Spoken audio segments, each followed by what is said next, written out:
I remember the first time I saw the cabin. It was set back off a dirt road that wound through miles of trees, the kind of road that had no signs, no markings, no lights, and no cell service for most of it.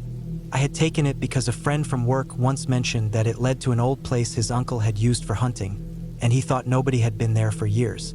At the time, I was desperate to get away from everything for a while. Life had been draining me down, and I thought a few days alone in the woods would clear my head. The cabin sat in a small clearing surrounded by tall pines that blocked the wind, but the place still looked beaten down. The wood was faded gray, and the roof sagged in one corner. The windows were clouded with dirt, and the steps leading up to the porch creaked so badly I thought they might snap. It looked abandoned, and part of me worried that staying there would be a mistake. But I had driven hours from town, and I didn't feel like turning back. Inside, it was even rougher. Dust coated everything, and the air smelled stale, like old wood and damp earth. There was one main room with a table, 2 broken chairs, and a fireplace full of ash. A narrow hallway led to a small bedroom with a single bed frame and a thin mattress. There was also a back room that looked like it had been used for storage, though now it was filled with broken boxes, some tools, and a rusted metal stove. It wasn't much, but I told myself it was enough for me. I dropped my bag on the floor and walked the perimeter. The walls were solid enough. No holes big enough to let animals in, at least. The door locked with a heavy iron bolt, though I wasn't sure I trusted the wood around it to hold if someone really wanted in. Still, I told myself it was safe enough for a few nights. That first day, I mostly wandered around the area outside. There was a small trail that led down to a creek about 200 yards from the cabin. The water was low, but it moved steady, and I figured it would be good to use if I needed it. The trees stretched in every direction, so thick that it was easy to lose your bearings. I tried to remember the shape of the clearing so I wouldn't get lost, but even in daylight the woods felt endless. By evening, I had collected some wood and managed to get a fire going in the fireplace. The crackle of flames and the faint warmth made the cabin feel less empty. I ate some canned food I had brought with me, then sat in silence until the darkness outside pressed against the windows. The forest was alive with sound. Branches snapping, leaves shifting, distant calls from animals I couldn't identify. Every noise stood out, sharp and close, and I realized how different it felt from the city. Their background noise was constant. Here, silence ruled, and anything that broke it felt personal, like it was aimed directly at me. That night, I lay on the mattress and listened to the sounds until I finally drifted off. The next morning, I woke with sunlight filling the small room. For a while, I felt calm. I boiled some water on a small camp stove I had brought, made coffee, and sat outside on the porch. The air was cool, and I felt like maybe the trip would be good for me after all. But as I sat there, I noticed something odd in the dirt near the side of the cabin. Footprints. At first, I thought maybe they were mine from when I had walked around the day before, but when I checked closer, I realized they weren't. These were bigger, heavier, pressed deeper into the soil. The tracks led around the cabin and disappeared into the woods. I crouched there for a while, staring at them. My first thought was that maybe a hunter or hiker had wandered by, but the cabin was miles from any marked trail, and the prints were fresh. The edges were sharp, and the ground was still damp from dew. Whoever made them had been there not long before I woke up. I told myself it was fine. The woods weren't mine, and other people had the right to walk through them. Still, I couldn't shake the feeling of being watched. All day, as I moved around, I kept glancing at the tree line, half expecting to see someone standing there. That night, I built another fire, but the comfort I had felt before was gone. Every sound outside seemed closer. I locked the door, checked it twice, then lay in bed trying to calm my thoughts. At some point, I drifted into uneasy sleep. It was the noise that woke me, a sharp crack like wood snapping under weight, then another. I held still, listening. The sounds came from outside, near the edge of the clearing. They were slow, deliberate, like footsteps on dry branches. I held my breath, waiting. The sounds moved closer, then stopped. The silence after was worse than the noise. I stared at the dark ceiling, straining to hear. For a long time, there was nothing. Finally, I told myself it must have been an animal. A deer, maybe, The woods were full of them. I don't know how long it was before I fell asleep again, but when I woke the next morning, I checked the ground outside. The prints were back, only this time they circled the cabin. They went around and around, clear in the dirt and grass, like someone had walked the perimeter over and over during the night. My stomach dropped as I followed them. Whoever it was had come close to the porch, then backed away. The prints were deep, set in with weight. I kept scanning the trees, but everything was still. I thought about leaving right then, packing up and heading back to town. But something in me resisted. I didn't want to feel like I was running from shadows. I told myself it was probably some curious local who had seen smoke from my fire and wanted to check the place out. Maybe they had walked around just to see who was staying there. It was easy to rationalize in daylight. Still, I couldn't shake the unease. That day, I stayed close to the cabin. I kept glancing toward the woods, listening for movement. At one point, I thought I saw something between the trees, a flicker of shape, a darker patch that didn't match the shadows. But when I stared hard, it was gone. By evening, I was on edge. I built the fire higher, stacked extra wood near the door, and bolted it shut as tightly as I could. I set a chair under the handle just in case. That night, the noises came back. Branches breaking, footsteps in the dirt. This time, they didn't stay at the edge of the clearing. I heard them come closer, slow and steady, circling. My chest tightened as I lay frozen on the bed, every muscle tense. Then came the scrape. It was faint at first, like fingers dragging lightly across wood. Then it grew louder right against the wall. A slow, steady scratching that moved from one side of the cabin to the other. I sat up in bed, heart pounding. The sound traveled along the wall, then paused near the window. I didn't move, didn't breathe. After a long minute, it stopped. Silence fell heavy and thick. I didn't sleep at all after that. When the sun finally rose, I checked outside again. The ground was a mess of prints, dozens of them, circling the cabin, stopping and starting in strange places. Some came right up to the walls. That was when I knew I couldn't stay. I packed my things as quickly as I could, shoving them into my bag with shaking hands. Every few seconds I looked up, scanning the tree line. The woods were still, but the silence felt wrong, like something was waiting. As I loaded the last of my things, I heard it again. A crack in the trees, closer this time. My chest tightened, and I forced myself not to look, not to hesitate. I ran to the car, tossed my bag inside, and slammed the door. The engine struggled to start, coughing before it caught. As soon as it did, I floored it, the tires spitting dirt as I shot down the rough road. My eyes flicked to the rearview mirror again and again, half expecting to see someone step into the clearing, but it stayed empty. The drive out felt endless. Every bend in the road seemed like it would lead back to the cabin, like I was stuck in a loop. But finally, the trees thinned, and I saw the faint glimmer of pavement ahead. When I hit the main road, relief washed over me so hard I almost cried. I didn't stop driving until I was miles away. Even now, I don't know who it was. Maybe some local who didn't like me staying in the cabin. Maybe someone unwell living out there watching. I'll never know. But I do know this. The woods keep their own secrets, and sometimes being alone out there doesn't mean you're really alone. I never went back to that cabin. I never even told anyone exactly where it was. Some things are better left alone.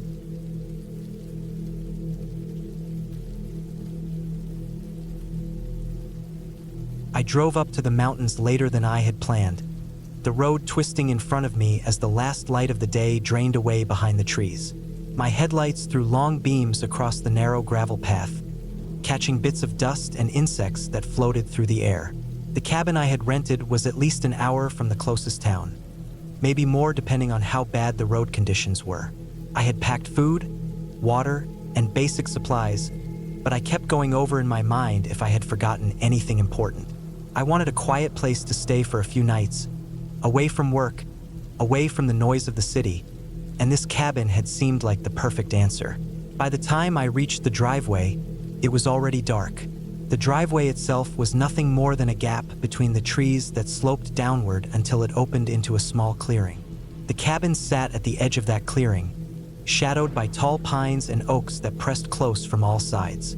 I parked the car near the porch, turned off the engine, and sat for a moment listening. The quiet was almost complete. No distant cars, no hum of electricity, only the soft creaking of branches in the wind and the faint ticking sound of my cooling engine. I carried my bags up to the porch and unlocked the door. The inside smelled of wood and something faintly damp, like the building had been closed for a long time. The living room was small, with a stone fireplace against one wall, a wooden table, and a couple of chairs that looked old but sturdy.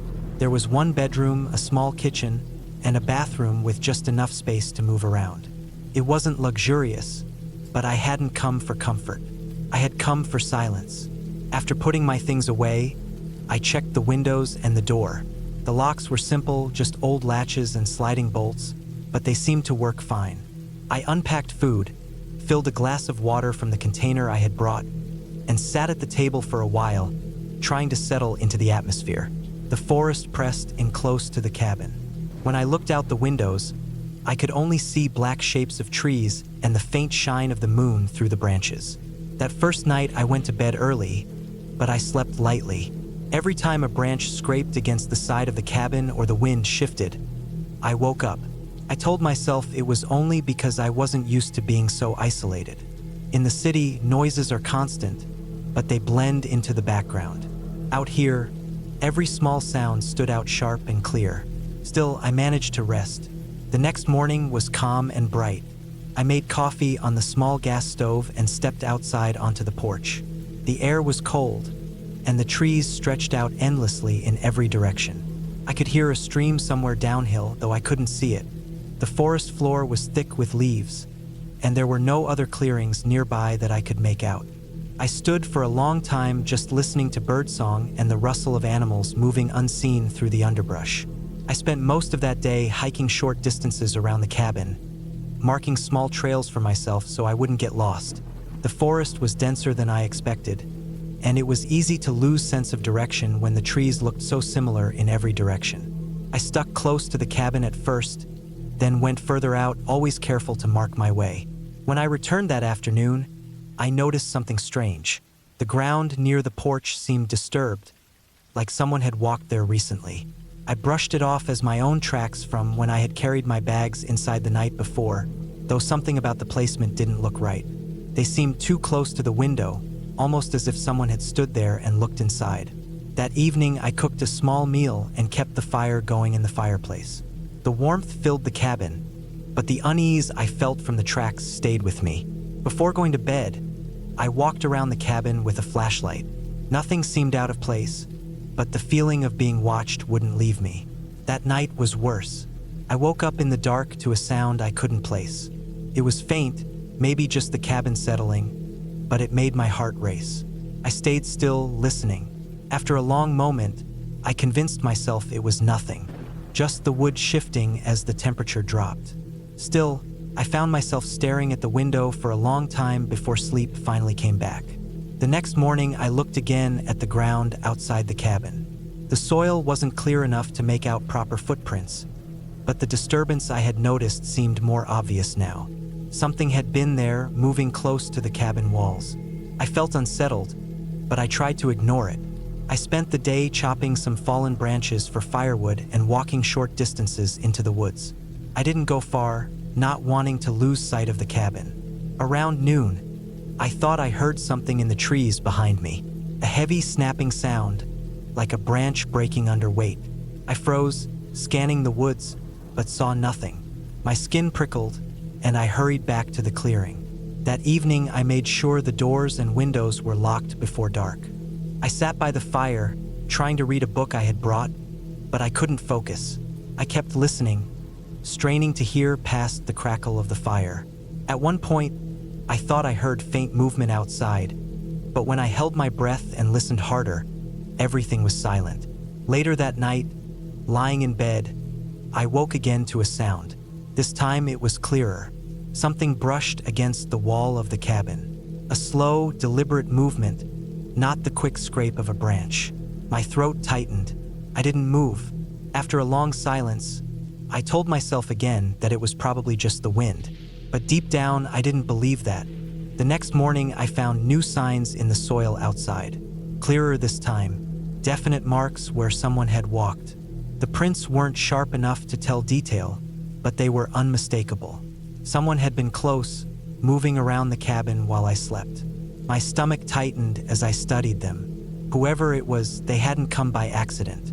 I considered leaving then, packing up and driving back to town. But part of me felt stubborn. Maybe it was just a hunter passing through. Maybe kids messing around, though I couldn't imagine anyone coming out this far for that. I convinced myself I was overreacting. But that day I couldn't shake the sense of being watched.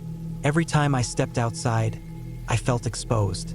I heard sounds in the woods again, heavy cracks of branches, the kind that happen when something big moves. I tried to walk a little trail, but after only a few minutes, I turned back, my heart pounding too hard to continue. By evening, I was on edge. I didn't want to show fear, even though I was alone. I made sure to keep the fire going bright, the doors locked, the windows latched. I checked each one twice before going to bed. The night was the worst yet. I woke up to a sound that froze me where I lay. The creak of the porch boards. Slow, careful, deliberate. Someone was outside the cabin. My chest tightened as I listened. The steps were faint but clear.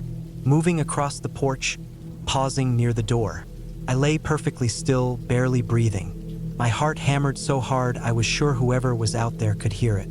After a long, terrifying silence, the sound moved again, this time toward the side of the cabin. Then nothing. I stayed awake the rest of the night, every muscle tense, straining to hear anything more. But the silence stretched on. When daylight finally came, I stepped outside with shaking hands, gripping the small hatchet I had brought for firewood. The porch boards showed faint marks where weight had pressed down. Whoever it was had been real. They had stood right outside the door in the middle of the night. That was when I decided I couldn't stay. This wasn't just paranoia anymore. Someone was out here watching me, moving around the cabin after dark. I packed my things as fast as I could, shoving them back into the car. My hands shook as I worked, the urge to get out stronger than anything else. When I finally pulled the car onto the gravel road, I felt a rush of relief. The cabin disappeared behind me, swallowed by trees. I kept driving, the forest pressing in close on either side, until the gravel road turned back into pavement and the mountains slowly fell away behind me. I didn't stop until I reached the nearest town. Even then, when I stepped out of the car and felt the weight of people around me again, I still couldn't shake the image of that porch in the dark, the faint creak of footsteps in the night. Whoever it had been, they hadn't tried to come inside. Not yet. They had only watched, circled, tested. But I knew if I had stayed even one more night, that might have changed. The cabin had seemed quiet, safe, even peaceful when I first arrived. But the silence out there wasn't empty. It was waiting. Someone was waiting. And I was glad I left before they decided the time was right to come in.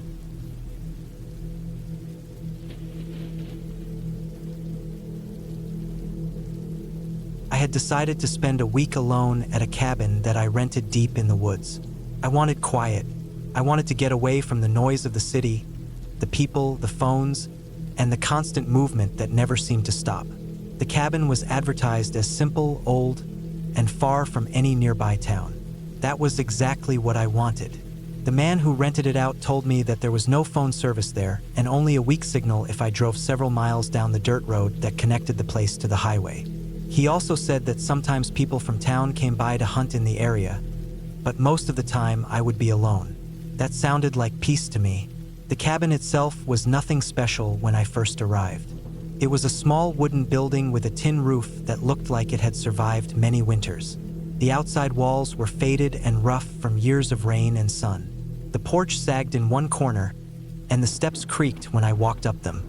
Inside, there were only a few rooms.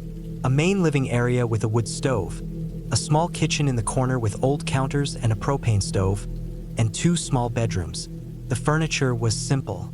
A table, 2 wooden chairs, an old couch with torn fabric, and a bed with a mattress that sagged in the middle. The windows had curtains that were thin and did not block much light. The cabin smelled like old wood and dust when I first walked in. It wasn't bad, just the smell of something that had been closed up for a long time. I opened the windows to let air in. The sounds of the woods came through right away. Birds, the rustling of leaves, and the distant rush of water from a creek somewhere nearby. The silence of no traffic or human noise felt almost heavy, but it was exactly what I wanted. The first day was calm. I brought food with me that would last the week. Canned goods, bread, peanut butter, bottled water, and a small cooler with some things that would last a few days on ice. I stacked the canned food on the old counter, set the cooler near the table, and put my bag in the bedroom. I sat on the porch as the sun went down and watched the woods turn dark. The sky went from blue to orange and then to black. It got darker than I expected, with no streetlights or houses around. The stars were brighter than I ever saw in the city. I could hear crickets and frogs. When the wind blew through the trees, it sounded like waves. That night I went to bed early, but sleep did not come easy. Every small noise outside felt louder than normal. A branch snapping, leaves moving, the cry of some animal far away. The thin walls of the cabin did not block any sound. I lay there on the mattress, staring at the dark ceiling, listening to every sound. My mind kept reminding me that I was alone, far from anyone, and if something happened, no one would hear me. Eventually, I fell asleep, but it was restless. The next day, I spent exploring the woods around the cabin. There was an old path behind it that led down a slope toward a creek. The path was overgrown but still visible. I followed it to the water. The creek was wide in some places, shallow in others. The water was clear and cold. I sat on a rock and listened to it move over stones. Felt calm there. I filled a bottle with water, though I knew I should not drink it without boiling. As the day went on, I walked farther. The woods were thick, and the trees blocked much of the sky. The deeper I went, the less I could hear the creek, and the quieter it became. I saw no people, no signs of anyone, just trees, rocks, and the occasional deer trail. At one point, I came across something strange. On the ground, near the base of a tree, was a pile of bones. Not human, but animal. They looked like deer bones, cleaned of flesh, scattered in a rough pile. Some of them were broken, others still had bits of fur stuck to them. It was unsettling, not because the bones were there, but because of how they looked. They were not scattered randomly, as if from natural death. They were in a pile, as if someone or something had placed them there. I stood there longer than I should have, staring at them. The woods around me were silent, as if even the birds had gone quiet. I felt uneasy, so I turned back toward the cabin. When I returned, I tried to shake off the feeling. Animals die in the woods all the time. Hunters come through, maybe they leave remains. Could be nothing. Still, I kept thinking about it. That night, when darkness came again, I felt more aware of the sounds outside. Every snap of a branch felt like footsteps. Every rustle of leaves made me think of something moving close. On the third day, I woke early and made coffee on the propane stove. The morning was cold, and the inside of the cabin felt damp. I decided to chop some firewood. An old axe was left by the door, and a pile of logs sat beside the shed near the cabin. I spent an hour splitting wood. It was hard work, but it made me feel better. Busy. Normal. I stacked the wood beside the stove and left some by the porch. That afternoon, I went back down to the creek. The water was lower than the day before, and I walked along the bank. As I moved farther downstream, I noticed something odd. In the soft mud near the edge were tracks. They were not deer tracks or raccoon tracks. They were boot prints. Human. They were fresh, the edges still sharp, not washed by rain. They led along the bank and then up toward the woods.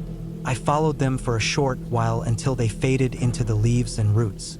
I thought about the bones I had seen. I thought about what the owner of the cabin had said about hunters coming through sometimes. Maybe that was it. Maybe someone had been hunting nearby, but I felt uneasy again. I had not heard a gunshot since I arrived, and hunters usually left more obvious signs, like shells or bait.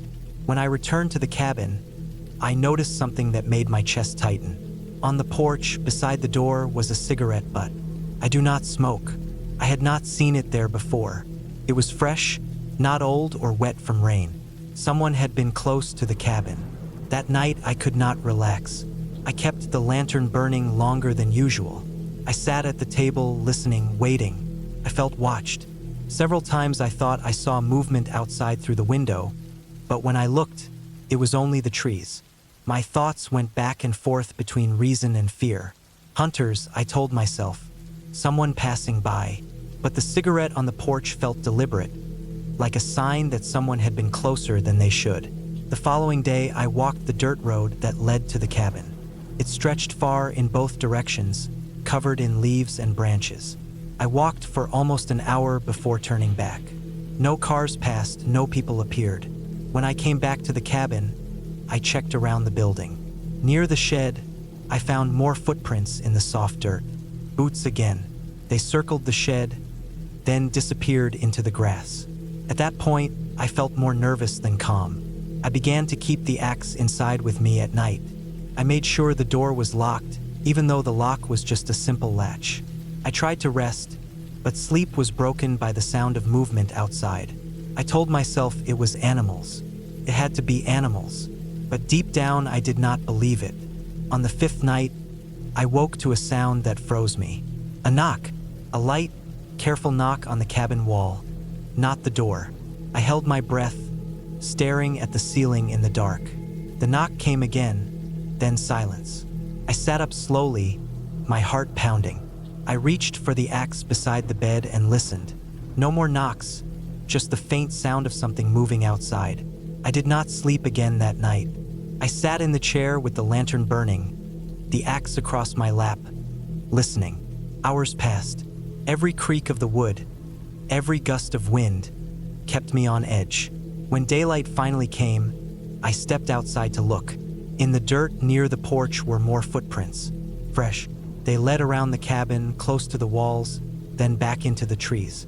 I wanted to leave then, to pack up and drive away. But something in me said to wait, to hold out until the end of the week. I told myself maybe it was just kids from town, playing a game. Maybe it was nothing serious. But that night, it got worse. I tried to sleep, but again I woke to movement outside. This time it was heavier. Footsteps, slow, circling. I held the axe and sat still, not making a sound. The steps stopped near the window. I felt sure someone was standing there, just outside, watching through the thin curtain. My chest ached from holding my breath. After a long moment, the steps moved away. When I finally gathered the courage to look in the morning, I found something that made my decision clear. On the porch, scratched into the wood with something sharp, were letters. Crude, uneven letters, but clear enough. They spelled one word: run. That was it for me. I packed my bag, threw what I could into the car, and left the rest behind. I did not look back as I drove down the dirt road, bouncing over ruts and rocks, my hands tight on the wheel. I drove until I reached the highway, then farther until I saw buildings and people again. I never went back for the things I left. I never asked the owner about it. I did not want to know who had been there or why. What I do know is that the woods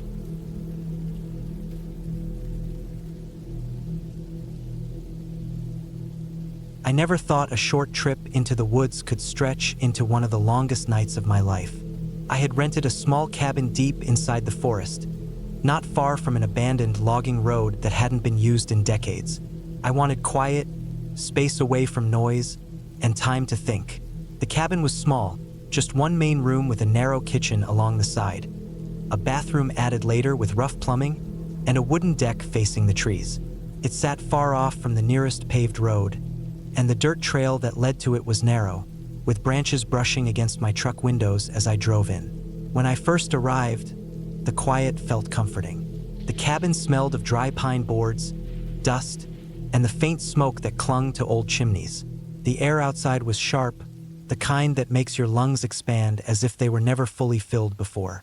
Around the cabin, the woods pressed in thick and close, tall evergreens with trunks dark from age.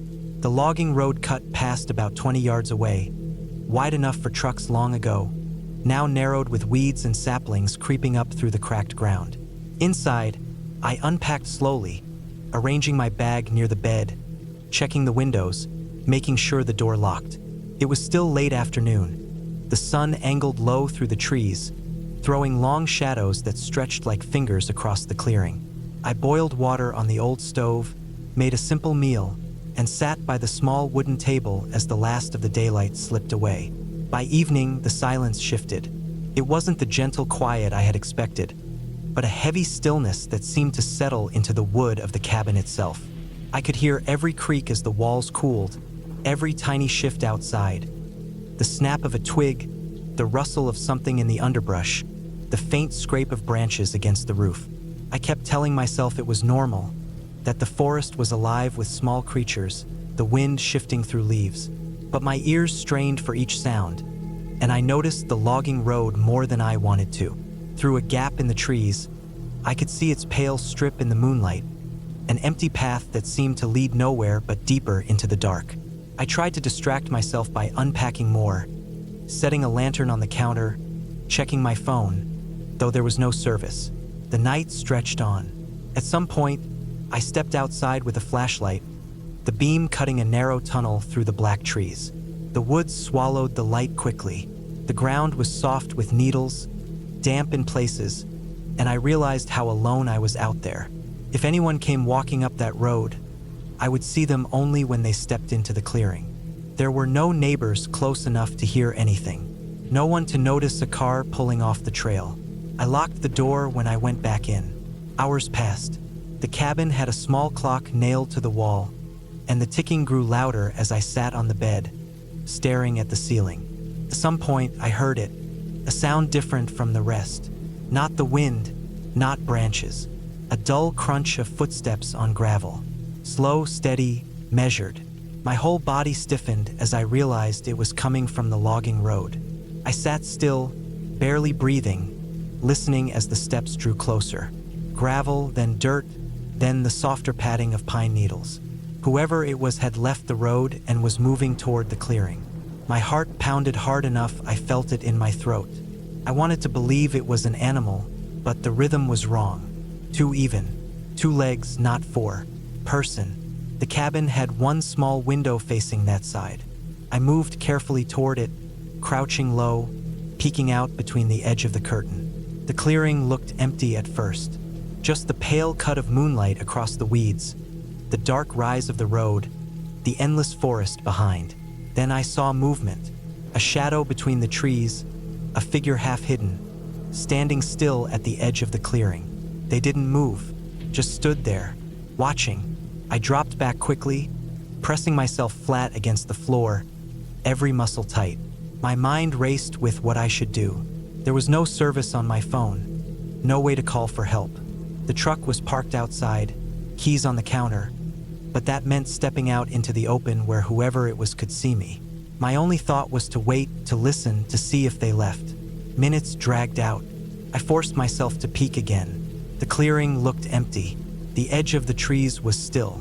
I almost convinced myself I had imagined it, that my mind had turned shadows into shapes. I backed away from the window and tried to calm down.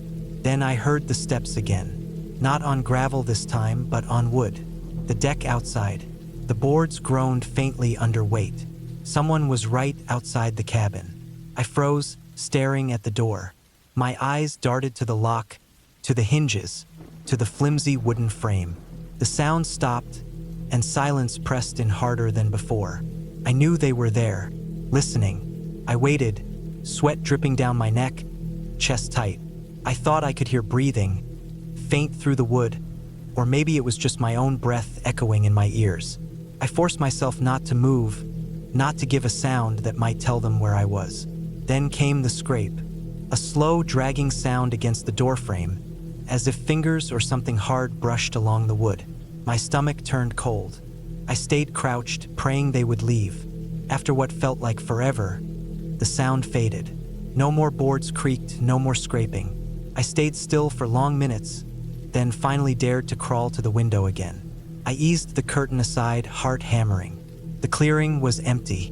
No figure, no movement, just the pale light across the weeds. I didn't sleep the rest of the night. Every sound set me on edge. I gripped a heavy wrench I had found in the cabin's drawer and sat against the wall, staring at the door until my eyes burned. When dawn finally came, gray light seeping through the trees, I stumbled outside. The ground around the deck was soft enough to hold impressions. There were footprints, clear, heavy, human footprints circling the cabin. They led from the logging road around the side, up onto the deck, then back into the woods. I followed them only a few yards before turning back. They went deep into the trees, farther than I could see, swallowed up in shadow. Whoever it was had been out there, watching, circling, waiting. I packed my things fast, tossing them into the truck with shaking hands. The air felt heavy, the woods too close. I couldn't stand another night there. I drove out as fast as the narrow trail allowed, branches scraping against the doors, the sound of the engine too loud in the still morning.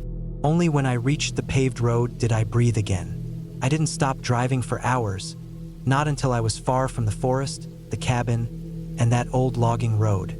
Even now, I think about it. The way the footsteps sounded on the gravel, on the deck, the way the figure stood in the shadows just watching. They didn't try to break in. They didn't speak. They only circled, studied, waited. For what? I don't know. And that's what makes it worse. Because somewhere out there, beyond that cabin, down that abandoned road, someone is still walking those woods. And they know how to move quiet. They know how to watch without being seen. I never went back. I never will.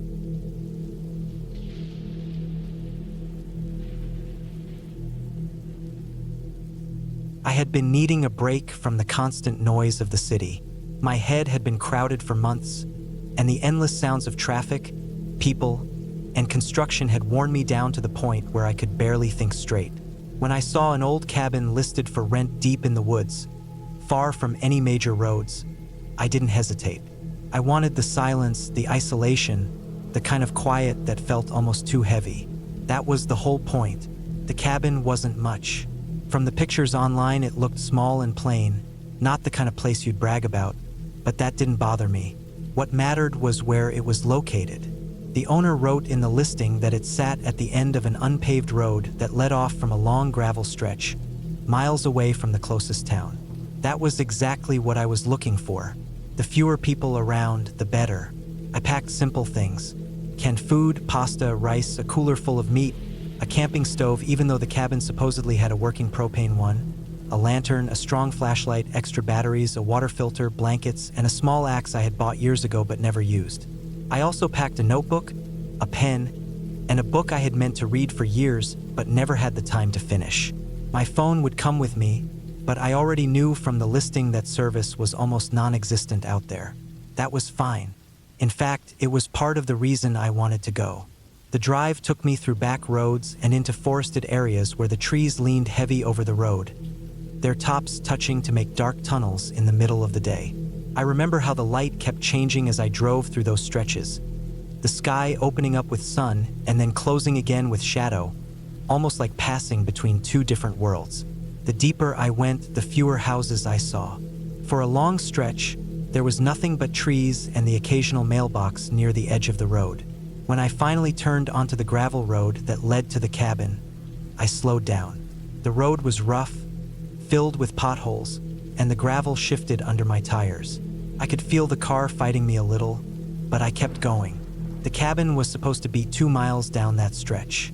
I passed a small clearing with a pile of cut logs and a rusted truck sitting abandoned at the tree line. Beyond that, there was nothing but forest pressing close on both sides. By the time I reached the cabin, the light had already started to thin. It stood in a small clearing, its wood darkened with age, its roof patched with tin sheets. A narrow porch stretched across the front with a railing that leaned to one side. The door looked solid enough, though the windows were old and framed with chipped paint. Behind the cabin, the trees rose thick and close, the forest swallowing everything within a few yards. There was no shed, no other building, no sign of neighbors. Just the cabin, the clearing, and the heavy silence that wrapped around everything. I carried my bags inside and set them down on the rough wooden floor. The inside smelled faintly of dust and something old, like wood that had been damp at some point and never quite dried. The furniture was simple: one small table with 2 chairs, a narrow bed with a thin mattress, a wood stove in the corner, and a counter with an old sink that ran to a hand pump. The propane stove sat on the counter, its surface blackened from use. There was no electricity. That much I had known before I came. The first night I settled in easily. I boiled some water, made pasta, and sat at the small table while the sun disappeared. The forest grew darker through the windows until there was nothing but black outside. I turned on my lantern and placed it in the center of the table. The light was warm, and it pushed back the darkness, but the silence outside pressed even harder. I remember how loud the sound of my fork scraping the plate seemed. Every small noise I made bounced back at me, like the cabin itself was reminding me that I was alone. That night I slept lightly. The forest outside felt alive with noises I wasn't used to. I heard branches snapping, leaves rustling, the distant cry of some animal I couldn't identify. I woke several times, my body stiff and alert, my ears straining for any sound that might not fit. Each time, I told myself it was only wildlife. There was no reason to think otherwise. The second day passed calmly. I spent the morning chopping wood with the axe I brought, stacking it near the porch in uneven piles. The motion of splitting logs felt good, like it pushed the noise out of my head. In the afternoon, I walked a short trail that led away from the cabin. The path was faint, just a depression in the ground where feet had passed many times, but it wound through the trees until I reached a stream. The water ran fast and clear, bubbling over rocks and fallen branches. I filled a bottle, filtered it, and sat by the edge listening to it. It was on the walk back that I noticed something small but strange. Near the trail, not far from the clearing, I saw a boot print pressed into the damp ground. It was fresh enough that the edges hadn't crumbled yet. At first, I thought it might have been mine, but when I compared it to my own boot, it was larger and wider. The print faced toward the cabin, not away from it. I stood there for a while, staring at the print, trying to think through it. Maybe it belonged to the owner who came to check on the place. Maybe it was old, and the damp ground had just held it well. I told myself those things, but something about how clean the edges were made me feel uneasy. I walked back quickly, glancing through the trees, half expecting to see someone. But there was nothing, only the cabin waiting in the clearing. That night, I had a harder time sleeping. I kept thinking of the print. I lay in bed with my flashlight in my hand, listening to every noise. The forest sounded different when you were listening for the wrong things. Every crack of a branch felt like a footstep. Every scrape of something against the wood outside felt deliberate. My hand stayed tight on the flashlight until morning finally came. The days that followed blurred together, but the unease didn't leave me. I kept thinking I was being watched. I tried to push it away, tried to remind myself I had come here for quiet and space, but every time I stepped outside, I scanned the tree line without meaning to. I noticed small things I hadn't before: broken twigs, pressed grass, marks on tree bark. None of it was proof of anything, but together it felt like a trail I wasn't supposed to see. One evening, while stacking the last of the wood, I caught sight of something at the edge of the clearing. It was small, quick, and gone before I could focus. A shadow slipping between trees. I froze, the wood heavy in my hands, my eyes locked on the spot. The forest stood still. No movement, no sound. After a long time, I forced myself to move again, but every part of me felt tight and wired. That night was worse than all the others. I lay in bed, the lantern turned low, my ears straining. At some point, I heard its soft, careful steps on the porch. My chest tightened instantly. The wood creaked under the weight of something moving across it. I stayed frozen, holding my breath. The steps stopped near the door. I waited, my heart pounding so loud it filled my head. Then came the faint scrape of something brushing against the doorframe. I didn't move the entire night. I didn't sleep. When morning came and the first light leaked into the cabin, I forced myself up. I opened the door slowly and looked. The porch boards showed faint marks, scuffs that hadn't been there before. Someone had been there. There was no other explanation. The next days were filled with constant dread. I ate less, slept less, and stayed alert. I checked the edges of the clearing often, searching for signs. More boot prints appeared, always in different spots, always facing the cabin. I tried to tell myself to leave, to pack my things and go, but each time I hesitated. A part of me didn't want to admit I had lost control of the situation. Part of me thought maybe I was overreacting. It wasn't until the 5th night that the choice was made for me. I had just blown out the lantern when I heard it again. This time, it wasn't just steps. It was the sound of someone trying the door handle, slow and quiet, testing it. My stomach dropped. I grabbed the axe I kept beside the bed and gripped it tight. The handle rattled faintly, then stopped. Silence filled the cabin, heavy and crushing. I stayed awake until dawn again. When I finally opened the door, there were smudged fingerprints on the metal handle. That was it. That was enough. I packed quickly, throwing my things into bags without caring about order. I loaded the car fast, my eyes darting to the trees every few seconds. When I pulled out onto the gravel road, my hands shook on the wheel. I didn't look back at the cabin. I didn't want to. The forest closed around me again, the trees pressing tight, the road stretching long. I didn't stop until I reached the main road. Only then did I breathe fully. I never went back. Later, I thought about calling the owner, about telling someone, but what could I even say? That someone had been there at night, watching, waiting, testing the door? I had no proof beyond prints in the dirt and smudges on a handle. In the end, I left it behind. But I know what I felt out there. I know what it means to be watched, to be hunted slowly, silently, with patience. And that knowledge has never left me.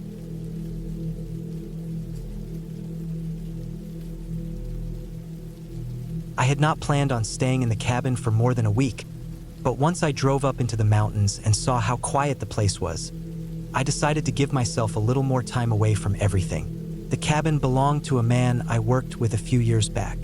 He had built it with his father when he was younger, and since he lived in the city now and only came up during hunting season, he offered to let me use it whenever I wanted. I figured it was a good chance to clear my head, spend some time outdoors, and just have a place where I did not have to hear traffic or phones or anything else for a while. The cabin sat in a clearing about half a mile off a narrow gravel road. You would miss the turnoff if you were not looking for it, because the little track that led down into the trees looked more like an animal path than a driveway.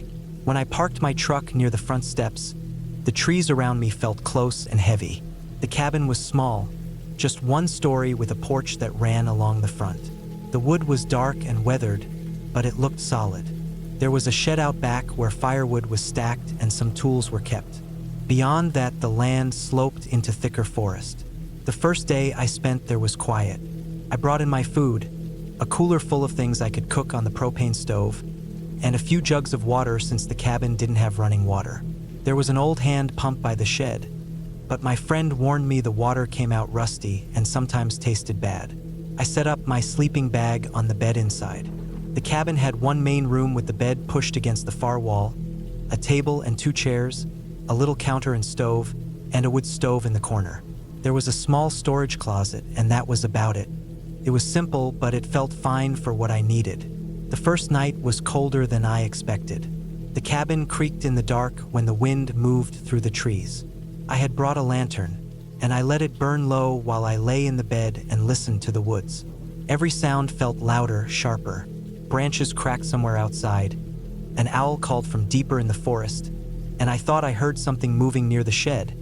But when I looked through the window, I couldn't see anything. The next day, I walked down the gravel road with a pack on my back, just exploring. There were no other cabins close by, at least none that I could see. The road wound through the trees for miles. The woods felt thick, untouched, like they swallowed sound. When I got back, I chopped some wood for the stove and spent the rest of the day reading and writing in a notebook. That night, though, I started to feel something different. It was just small at first. I had stepped out onto the porch before bed to stretch and look at the stars. The air was so clear I could see them sharp through the branches. But while I stood there, I felt a kind of awareness. Not a noise exactly, just that weight you get when you think something is close and watching you. I tried to brush it off, went back inside, and locked the door. I didn't sleep well. Around midnight, I heard something faint, almost like careful footsteps on leaves. They came from the side of the cabin where the shed was. My heart started to pound. I sat up in bed and waited. The sound stopped. Then there was nothing but the creak of wood in the wind. I told myself it was probably a deer, maybe even a raccoon nosing around. Eventually I dozed off, but it left a knot in my chest. By the third day, I felt more uneasy. I went about my routine, made coffee, walked the road, wrote in my notebook, but my attention kept sliding to the tree line. Every time I looked, the trees stood there the same, unmoving, but I couldn't shake the thought that there could be someone out there. Not an animal, person. The thought came from nowhere, but it stuck. Late that afternoon, I went to the shed to split more wood. The shed was old, with a heavy door that didn't close all the way unless you kicked it. Inside there were stacks of logs, an axe, a saw, and some other tools. As I reached for the axe, I noticed the stack of wood looked disturbed, not like I had left it. Some pieces were pulled out, as if someone had moved them and not put them back. I froze, staring at it. I wondered if I just misremembered how I left it, but I was sure I had stacked it tighter. I split some logs quickly, brought them inside, and then I checked the shed again before locking it with the rusty padlock that hung there. That night, I set the lantern on the table and kept it burning until I finally fell asleep. The fourth night was the worst so far. I woke up around 3 in the morning to a soft sound. It was steady, rhythmic. My first thought was rain, but when I listened closer, it was not that. It sounded like steps on the porch. Slow steps, one at a time, moving across the boards. I could hear the wood creak under the weight. My chest went tight. I didn't move, just lay still in the bed and strained to hear. The steps moved past the window, paused near the door. Then after a long silence, they faded. I waited for hours, barely breathing, until the sky started to turn pale. When I went outside after sunrise, the porch looked normal. But in the dirt just past the steps, I found marks. Not boot prints, but what looked like worn shoes, faint impressions in the soil. My stomach dropped. I stood there staring at them, trying to think of another explanation, but there was none. Someone had been there. From that point on, everything changed. Couldn't relax. Every time I went outside, I felt exposed. Every sound made me stiffen. I started keeping the axe inside with me, leaning it by the bed at night. I checked the shed and the trees over and over. On the 6th day, while walking the road, I noticed something I hadn't before. On the slope down from the road about a quarter mile from the cabin, there was a faint track through the brush. It wasn't an animal trail. The branches were bent in a way that looked recent, like someone had pushed through them. I stared at it for a long time but didn't go down. I didn't want to know where it led. That night, I hardly slept. I kept getting up, looking through the window, then lying back down. Around 2 in the morning, I heard a sound that turned my blood cold. The shed door slammed shut. The lock had been on it. I sat upright, gripping the axe, staring at the window. For a long time, there was silence again, but I didn't close my eyes until daylight. The next morning, I went to the shed. The lock was still there, hanging shut, but the door looked like it had been forced open. The wood was splintered near the latch. Inside, the woodpile was scattered. One of the saws was gone. My throat went dry when I saw the empty space where it had been. I knew then I couldn't stay much longer. I packed some of my things, but I told myself I'd wait until morning to drive out, because I didn't want to be on the narrow road in the dark. All day I was tense, checking the windows, the porch, the tree line. I barely ate. When darkness came, I lit the lantern and kept the axe close. Hours passed in silence. I almost started to believe maybe I imagined it all. But around midnight, I heard movement outside again. This time it wasn't careful. It was fast, direct. Footsteps in the dirt, moving around the cabin. Then the thud of something hitting the wall. My chest felt like it would burst. I gripped the axe and crouched near the bed. The steps came to the porch. The boards groaned. Then, slowly, the handle of the cabin door rattled. It turned, pressed, but the lock held. My heart hammered in my throat. The rattling stopped, and for a long time I heard nothing but my pulse. Then came the scrape of metal against wood, the sound of the saw. Someone was cutting at the door. I didn't wait anymore. I grabbed my bag, shoved the axe through the strap, blew out the lantern, and climbed out the small back window. The air was freezing on my skin as I landed in the dirt, crouched low, and slipped into the trees.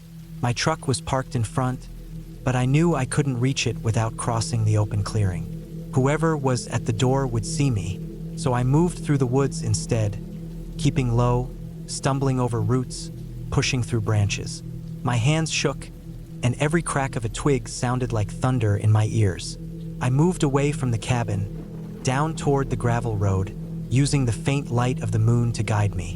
When I finally reached the road, I stayed in the ditch, crouching, listening. From where I hid, I could barely see the roof of the cabin through the trees. There was no light, no sound. I waited, shivering, until the first light of morning began to touch the sky. Only then did I creep back along the ditch to where my truck was parked. When I saw it, my stomach dropped again. The driver's side tire was flat, cut open clean across. The other front tire too. My bag shook on my shoulder as I stood there staring. Whoever had been there had made sure I couldn't just drive away. I didn't go back to the cabin. I didn't even try. I walked. I followed the gravel road for miles until a passing truck finally stopped and gave me a ride down to the small town at the base of the mountain. I called the police from there. When they went up to check, they told me the cabin was empty. The door showed marks where someone had tried to cut through, but whoever it was had left. The saw was never found. The tires were ruined just like I saw. They asked me questions, wrote everything down, but there wasn't much they could do. I never went back to that cabin again. The image of those slow footsteps on the porch, the marks in the dirt, the sound of the saw at the door.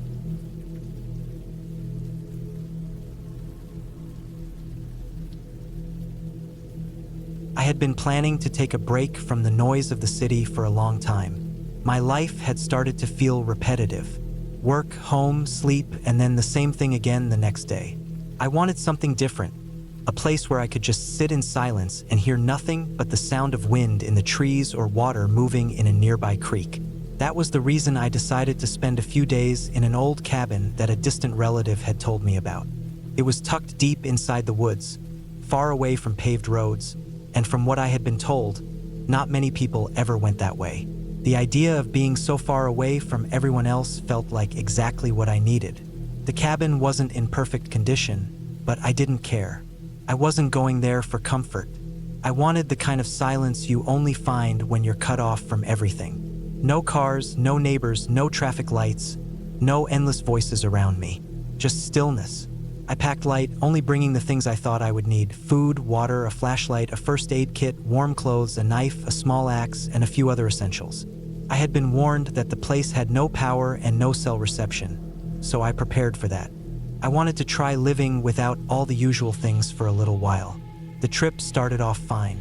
I drove until the road ended, then followed a narrow dirt track on foot, carrying my backpack.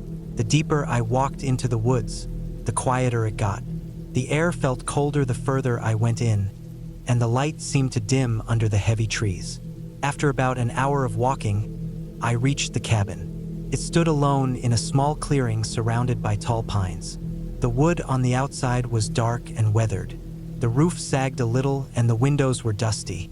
The door creaked loudly when I pushed it open, and the inside smelled like old wood mixed with damp air.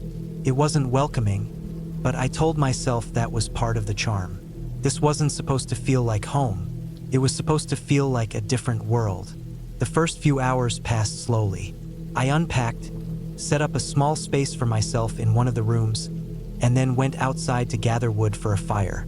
The sun was already low, and the clearing filled with shadows quickly. By the time I sat down with the fire going, the forest was dark. The silence hit me stronger than I expected. It wasn't just quiet. It was the kind of silence where even the sound of your own breath seems loud. First, it was peaceful, but after a while, the silence made me feel like something unseen was waiting, listening to me. I tried to shake that feeling off. I told myself I was just not used to it. The first night, I barely slept. Every creak of the cabin made me open my eyes. The wind rattled the old shutters. Somewhere in the woods, branches cracked. I knew animals were out there, but my mind kept turning every sound into something else. I lay awake for hours listening. At one point, I could have sworn I heard the faint sound of footsteps outside. Slow, heavy, deliberate. They stopped near the cabin, then nothing. I froze, staring up at the ceiling in the dark, trying not to even move the blanket. My heart pounded so hard I felt it in my throat. After what felt like forever, I told myself it must have been an animal, maybe a deer or a bear passing by. Eventually, I drifted into a shallow sleep, but the unease stayed. The next morning, I forced myself to shake it off. I cooked some breakfast over the fire and decided to explore a bit. I walked into the trees around the clearing, paying close attention so I wouldn't get lost. The woods were thicker than I realized, with tall trees pressed so close together that little sunlight reached the ground. I found an old, half-collapsed shed about 200 feet from the cabin. Inside were rusted tools, broken crates, and what looked like the remains of a hunting trap. The sight of it made me uneasy, though I couldn't say why. I turned back before going too far, marking the way in my head so I could find the cabin again. That day passed quietly, but when evening came again, the same feeling returned. As soon as the forest darkened, I felt watched. I tried to tell myself it was only because I was alone, but it was stronger than that. I sat by the fire inside the cabin, trying to ignore it, but then I heard it again. The same sound as the night before. Footsteps outside, moving slowly in the dirt around the cabin. My chest tightened, and I held my breath, listening hard. The steps moved from one side of the cabin to the other, then stopped. I thought about grabbing the axe, but I didn't move. I just sat there, frozen. Minutes passed. Finally, I heard the sound fade away into the woods. I stayed awake until morning, afraid to close my eyes. On the third day, I noticed something new. While gathering water from a small stream nearby, I found fresh tracks in the mud. They weren't animal tracks. They were boot prints, big ones, too large to be mine. They looked recent. The edges of the prints were sharp, not worn down by time or weather. My stomach dropped when I saw them. That meant someone else had been there. Maybe they still were. I looked around quickly, but the woods were empty. Still, the silence felt heavier, as if someone might be just out of sight, watching. I filled my container as fast as I could and hurried back to the cabin. That night was worse than the others. The footsteps returned, louder this time, and they didn't just circle the cabin. I heard them stop right at the door. The old wooden planks creaked as if weight was pressed against them. My skin went cold. I stood inside in complete darkness, axe in hand, barely breathing. I expected the door to burst open at any second, but it never did. The sound eventually moved away. I waited until I was sure, then stayed awake until the first light of dawn. By then, my nerves were shot. I started to regret coming at all. I thought about leaving, but the hike back to my car wasn't short, and something in me felt safer staying in the cabin than being exposed out in the woods with whoever was out there. I tried to convince myself it was just a hunter, maybe someone passing through, but deep down I didn't believe that. Hunters don't walk around cabins in the middle of the night without making themselves known. The fourth day, I checked the ground around the cabin. There were more prints now, fresh ones in the soft dirt. They led from the trees to the cabin, circling it, then back into the woods. Whoever it was had been close, closer than I wanted to imagine. I noticed something else too. One of the windows, which had been tightly shut when I arrived, was slightly open now. Just a crack, but I knew I hadn't touched it. I shut it quickly and jammed a piece of wood against it to block it from moving again. That discovery made it impossible to relax. Someone had tried to get in, or maybe they had been inside already. The thought made me sick. That night, I didn't even try to sleep. I sat with my back against the wall, holding the axe, listening. Around midnight, I heard it again. Not just footsteps this time. Breathing. Slow, steady breathing just outside the wall. I could hear it as clearly as if someone was leaning their head right against the boards. My hands shook as I gripped the axe tighter. Then the sound moved along the wall, circling the cabin. Once it reached the back, it faded into the woods again, but I didn't feel relief. I knew now for certain that someone was out there, and they weren't just passing through.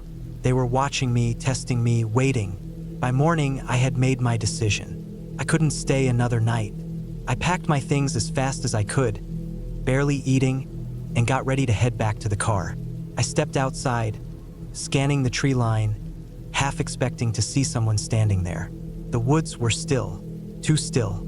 I tightened my pack and started walking, trying to keep calm, but every sound made me turn my head. I felt eyes on me the whole way. Once, I thought I caught movement between the trees, a flash of dark clothing, but when I stared hard, nothing was there. Quickened my pace. The hike back felt endless. My legs burned, and my throat was dry, but I didn't stop. All I could think about was getting back to the car and out of those woods.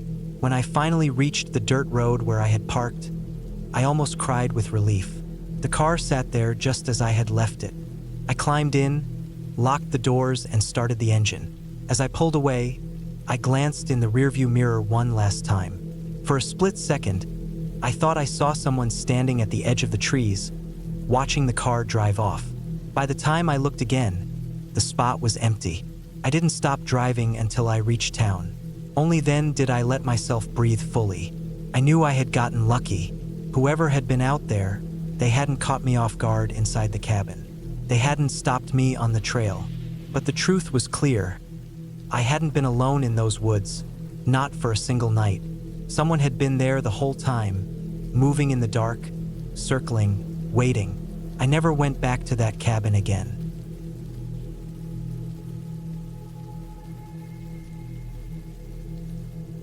I remember the first time I saw that cabin. It sat back in the woods, off a dirt road that wasn't marked by any sign, just a narrow path where the gravel broke away and weeds started to take over. The trees there grew close and tall, shutting out most of the sky. When I pulled my truck into the clearing, the air felt different, almost thicker, like I had stepped away from the world I knew. The cabin was small, built from dark, weathered logs.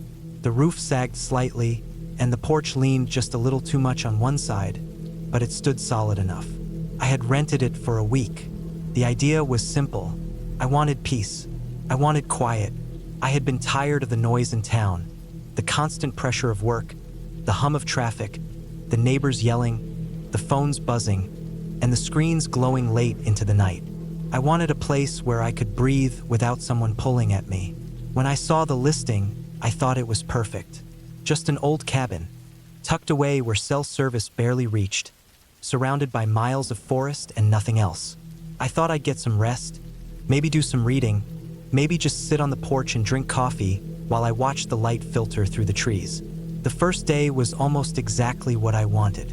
I carried my bags inside and found the cabin simple but workable. A single room with a bed pushed against the far wall, a small table, 2 chairs, and a wood stove that looked like it had been there for decades. The floorboards creaked when I walked across them, but they held. There was a little kitchen area with a gas burner and a sink that fed from a hand pump. No electricity, no screens, no glow of lights at night, just lanterns and candles. I unpacked, set up my things, and by late afternoon I was sitting on the porch with a cup of coffee, listening to the woods. The air smelled clean. The wind rustled the leaves, and every once in a while I heard a bird call out in the distance. It was quiet, but not empty. The forest carried its own sounds, the kind you don't hear when cars and people drown them out. That first night, I slept heavy. The silence felt thick, but comforting. I left the lantern low beside the bed and drifted off. I remember waking once in the dark, hearing a faint scratching sound against the outside wall. At first I thought it was a branch moving in the wind, but when I listened, it felt too sharp, too steady, like claws dragging along wood. I lay still, breathing slow, and after a few minutes it stopped. I convinced myself it was nothing, maybe a raccoon, maybe just the cabin settling. I closed my eyes again, and eventually sleep came back. The second day I woke with a plan. I made breakfast, eggs and bacon I had packed in a cooler, and then I took a long walk down the dirt trail that led deeper into the forest. The path was narrow, just wide enough for a person, winding between trees and roots. The forest grew thicker the farther I went, and after a while I realized I hadn't seen any sign of people at all. No footprints, no trash, nothing. Just endless trees, fallen logs, and the sound of birds moving in the branches above me. I walked for hours before turning back. When I got back to the cabin, I noticed something strange. On the porch, near the steps, there were muddy footprints. Not animal prints. Human, bare feet. The prints were small, maybe from someone thin, and they were fresh, the mud still damp. My chest tightened as I looked around. The clearing was empty, quiet, no sign of anyone. I told myself maybe some hiker had come through, maybe they had wandered close while I was out, maybe just curious about the cabin. Still, the thought of someone walking barefoot in that forest, coming right up to the cabin, unsettled me. I washed the prints off the porch with water from the pump and tried not to think about it. That night, though, I found it harder to sleep. I kept listening for the scratching sound again. I heard it faintly once, closer to the floor this time, like something moving around the foundation of the cabin. I lay still for hours, my ears straining against the silence. When sleep finally came, it was shallow, broken. On the third day, I decided to stay closer to the cabin. I chopped some wood, fixed myself meals, and sat outside watching the light shift across the clearing. But as the day wore on, I began to feel something I couldn't shake, the sense of being watched.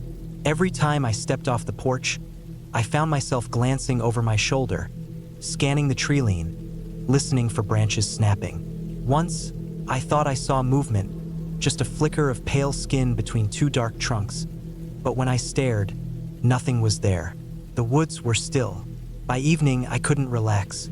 I set the lanterns inside the cabin and checked the windows twice, making sure they were latched. The sun dipped low, the sky turned dark, and the forest swallowed all sound except the wind. I tried to read, but the words swam on the page. My mind kept drifting back to the footprints. I wondered if whoever had left them was still nearby, watching me. That night, the scratching came again, louder this time. I lay frozen in the bed, my ears sharp, heart hammering. The sound wasn't just at one spot. It moved slowly along the wall, from one end of the cabin to the other, like something dragging along the logs. Couldn't breathe right. My hands were sweating, gripping the blanket tight. I thought of raccoons or maybe a bear rubbing against the wood, but deep down I didn't believe it. The sound was too precise, too steady. Then, for a long time, silence. I tried to tell myself it was over, that I could sleep, but just as my body began to loosen, I heard a faint creak from the porch. The old boards groaned under weight. Something was out there, standing just a few feet away from the door. I stayed perfectly still. My lungs burned from holding air.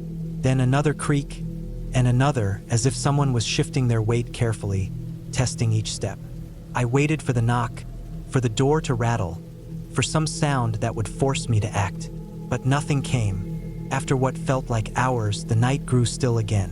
When morning light finally came through the cracks in the shutters, I got up and opened the door. The porch looked normal, but in the dirt just below the steps, I saw them again. Footprints, bare, small, leading away from the cabin into the trees. At that point, something in me shifted. I couldn't ignore it anymore. This wasn't some lost hiker. Whoever it was had come back, moving in the dark, standing on the porch while I lay inside. They hadn't tried to come in, not yet, but they were circling me, watching. I felt it clear as day. I spent the fourth day on edge. I didn't go far from the cabin. I walked the perimeter, scanning the trees, listening for movement. I found nothing, no one, but the silence felt wrong now. Too heavy, too expectant. I thought of leaving, of packing up and driving back to town, but something in me resisted. I had wanted this week alone, and I told myself maybe I was blowing it out of proportion. Maybe I was letting the isolation get to me. If I left now, I'd always wonder what had really happened. But that night, everything changed. The scratching didn't come. The porch didn't creak. For hours, the night stayed quiet, and I almost started to believe it was over. But sometime after midnight, I woke suddenly, my skin cold with the feeling of being watched. The lantern had burned out, and the cabin was dark, but through the small window by the bed, I saw it. A shape, pale against the black of the forest, standing just beyond the clearing. It was a person, thin, still, watching. I froze, staring through the glass. The figure didn't move, didn't turn, just stood there. My chest felt like it was caving in. I didn't know how long I lay there, eyes locked on that shape, afraid to blink in case it vanished or drew closer. At some point, exhaustion must have taken me, because the next thing I knew, weak light was filtering through the trees and the figure was gone. I went outside, my body stiff, my throat dry. In the dirt near the edge of the clearing, I found the footprints again, leading right up to the spot where I had seen the figure, then turning back into the woods.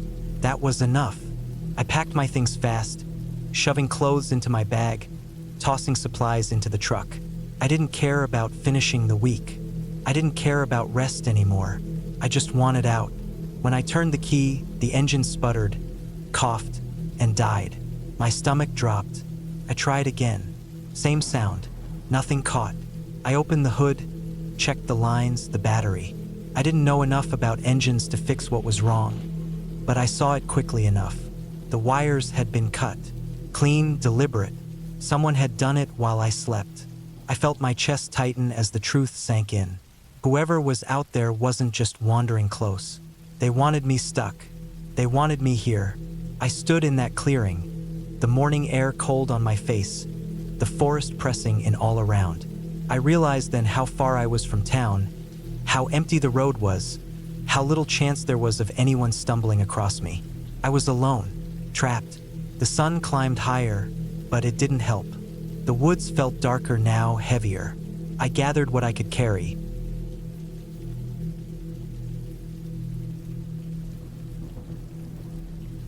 I had decided to spend a few days alone in the mountains to get away from the noise of my daily life.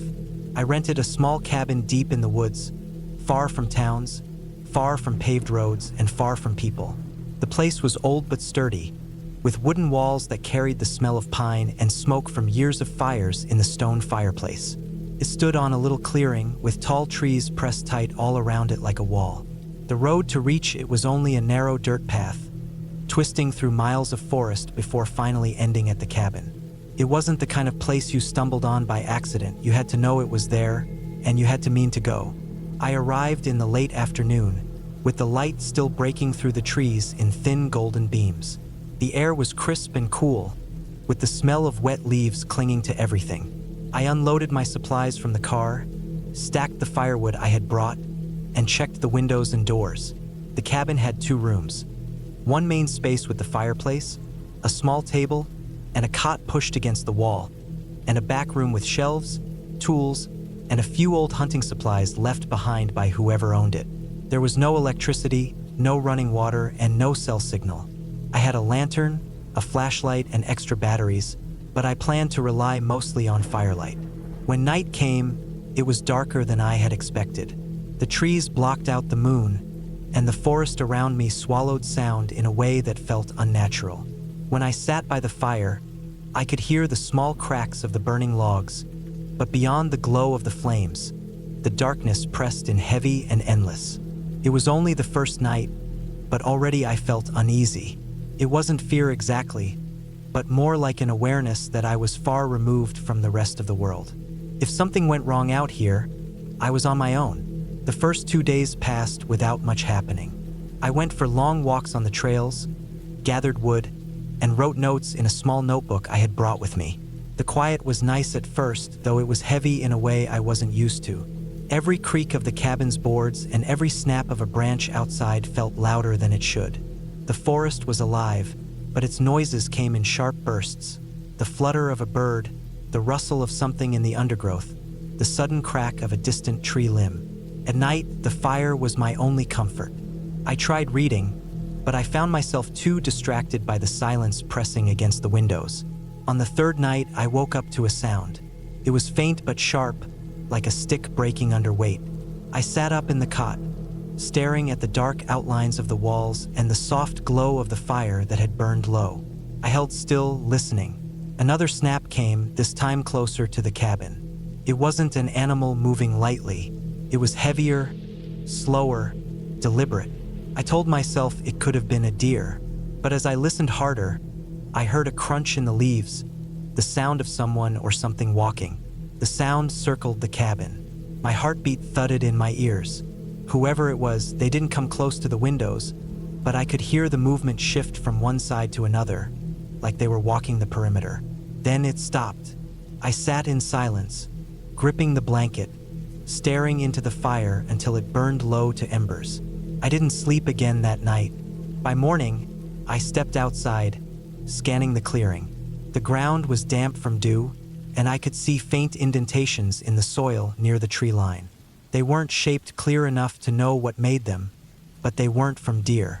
They were spread apart, steady like the steps of a person. I felt a tightness in my chest that didn't go away as the day went on. I walked a short distance down the trail, but I couldn't shake the thought that someone might still be nearby, watching.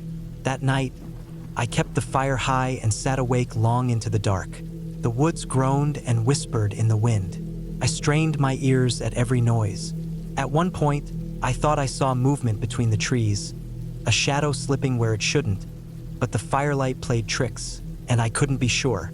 My hands were shaking by the time I finally let myself lie down, though I didn't sleep much at all. The fourth day, I considered leaving, but the road out was long, and my car wasn't reliable on rough terrain.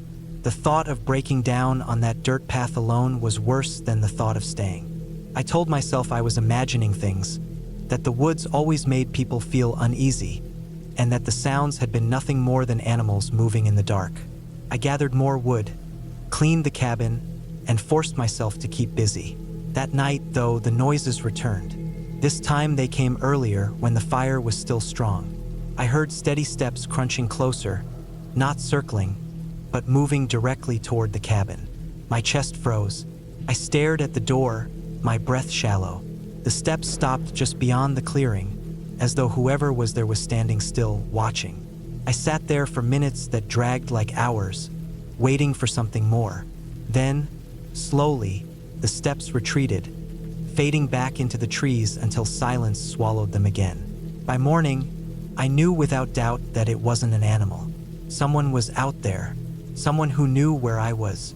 I checked the ground again, and this time I found clearer prints in the dirt. They were boot tracks, fresh, pressed deep into the wet earth.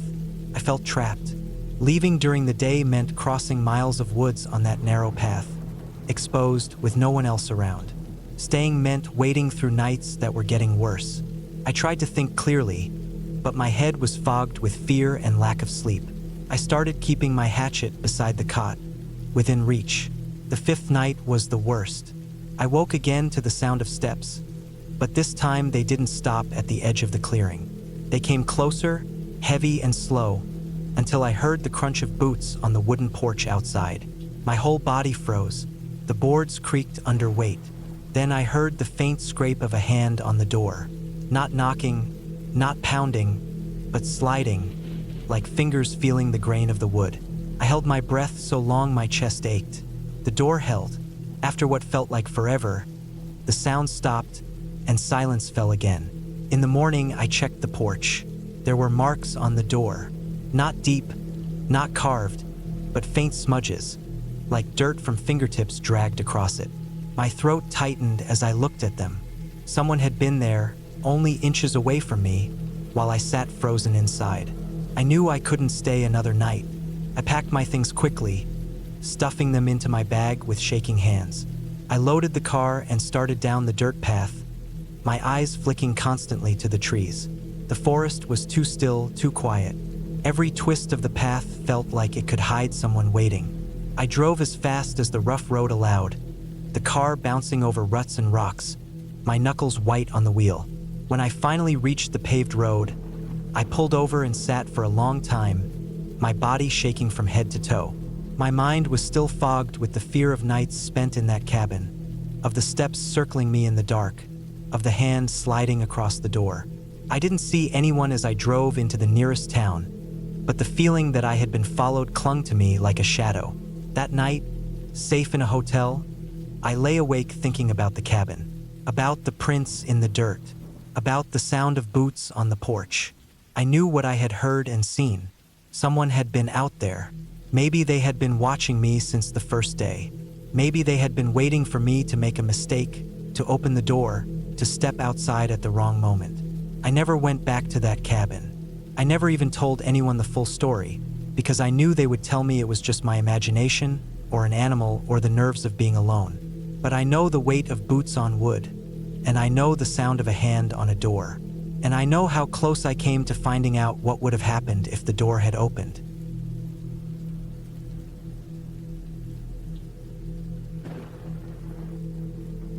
I had planned the cabin trip for weeks, hoping to get away from the noise of town and the weight of work that had been pressing down on me for months. The small cabin sat far back in the woods, almost forgotten, with only a dirt road leading to it. It belonged to a friend of my uncle who barely used it anymore, and he had told me I could spend a few days there if I wanted to. I thought it would be the perfect place to rest, write a little, and clear my head. I drove up in the afternoon, the kind of afternoon where the sun hung low but still had strength in it, spreading long beams through the trees. The dirt road was uneven, with rocks sticking out and deep tire ruts filled with muddy water from earlier rain. The trees pressed in on both sides. Pine needles covered the ground so thick that when I stopped the car for a minute and stepped out, I barely heard my own footsteps. The silence was sharp, broken only by the occasional bird call or the faraway sound of wind moving through the branches. The cabin was small, one floor with a steep roof and a porch that sagged slightly on one side. The wood was dark and weathered, with some green moss creeping up from the foundation. The windows were old, their frames chipped, and the glass had a faint wavy look like it belonged to another time. The door stuck a little when I tried to push it open, but after a hard shove, it gave way. Inside, it smelled of dust and wood smoke. The floor creaked in places and the furniture was plain. An old couch with faded fabric, a wooden table with scratches across it, and a stone fireplace built against one wall. There was a small kitchen tucked to the side with a sink, a couple of cabinets, and an old propane stove that looked like it had not been used in years. A single bedroom sat at the back with a narrow bed and a dresser that leaned forward slightly as if tired of standing. I unpacked slowly, stacking my food on the counter, laying out clothes in the dresser, and placing my flashlight, knife, and matches neatly on the table. I told myself I wanted to be organized, but the truth was I was stalling. Something about the cabin, though cozy, gave me a sense of being cut off, almost too cut off. There was no signal on my phone, no nearby houses, no sounds of passing cars. The world outside seemed to end at the tree line, and beyond that was only more woods, deep and endless. That first night was quiet. I sat on the porch as the sun sank behind the trees. The light disappeared quickly, the forest turning into a black wall. The insects came out then, buzzing and chirping so loud it almost felt like they were trying to cover up the silence that came before. I lit a lantern inside and sat at the table, eating canned beans and bread. When I went to bed, I left the lantern burning low, afraid of how complete the darkness would be if I put it out. Sleep did not come easy. I lay in the narrow bed, listening. The cabin made small noises, the wood shifting as it cooled, the faint sound of branches scratching against the roof, the whistling of wind squeezing through cracks. Every creak made me sit up, straining my ears. The woods outside seemed alive in a way that made me feel watched, though I knew it was only animals moving in the night. Around 3 in the morning, I finally drifted off.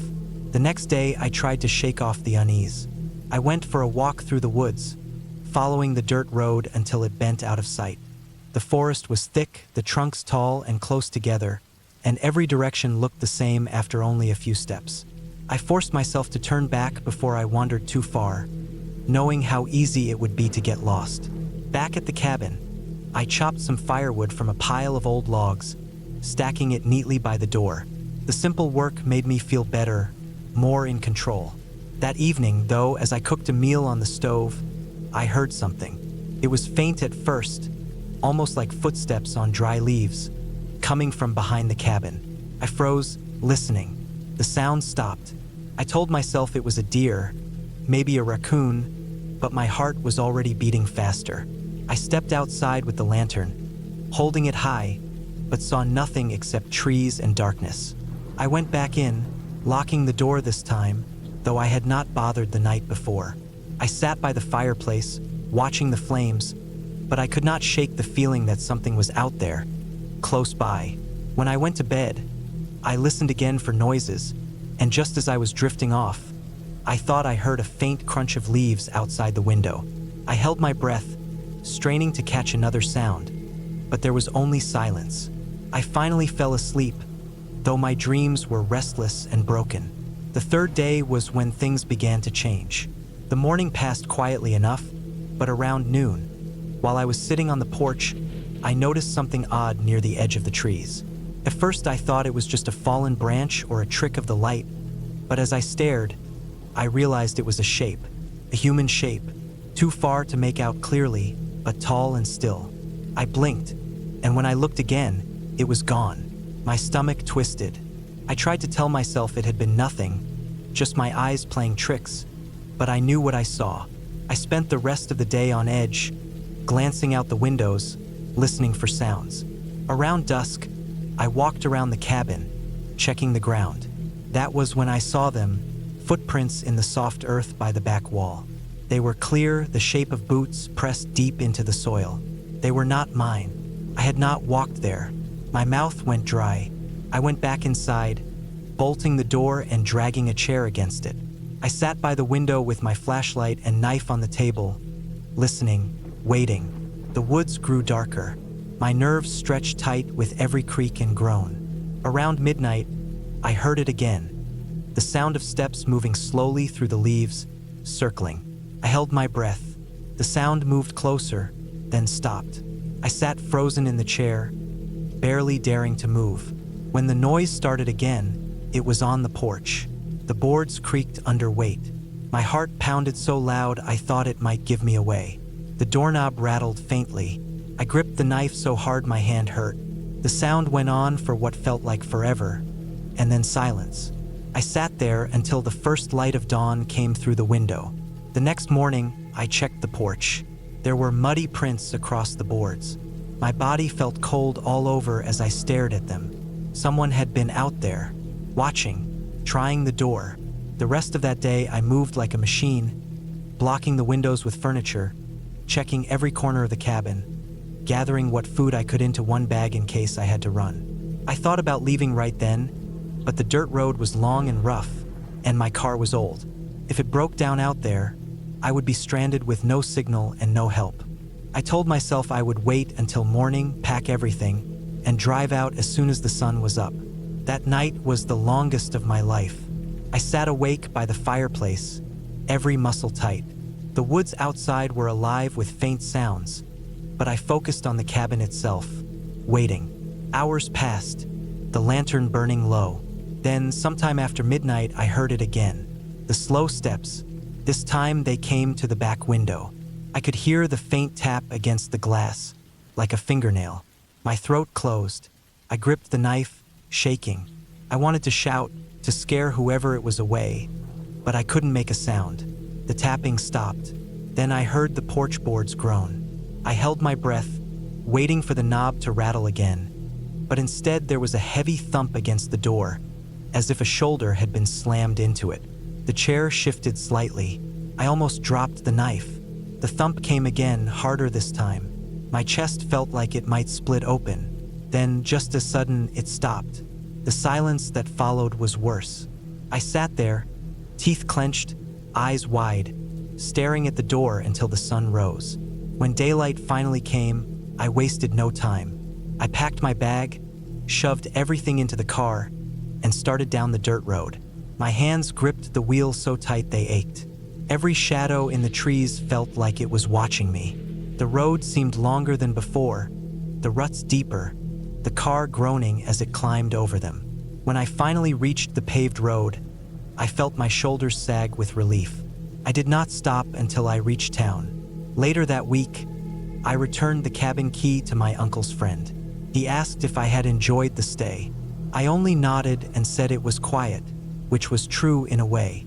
But deep down, I knew I would never go back. The memory of those footsteps, the prints on the porch, the tapping at the window, they have stayed with me. I think of how far the cabin was from anyone, how deep in the woods, how empty the dirt road was. Whoever came those nights had walked there on purpose. They had stood in the dark, only feet away, watching. And the thought that sits heavy in me is this: if they had pushed just a little harder, if the door had not held, if I had fallen asleep instead of waiting, then maybe I would not have made it out. That cabin still stands in those woods, quiet and empty, but I know now it is not a place of peace. It is a place where someone else walks, waiting in the dark, and I will never forget how close they came.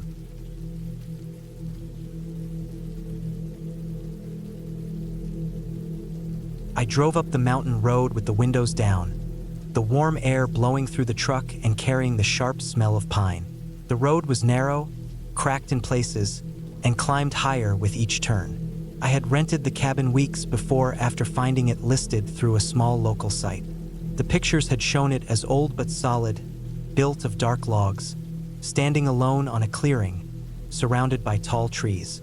It was the kind of place people went when they wanted peace and silence, and that was exactly what I wanted.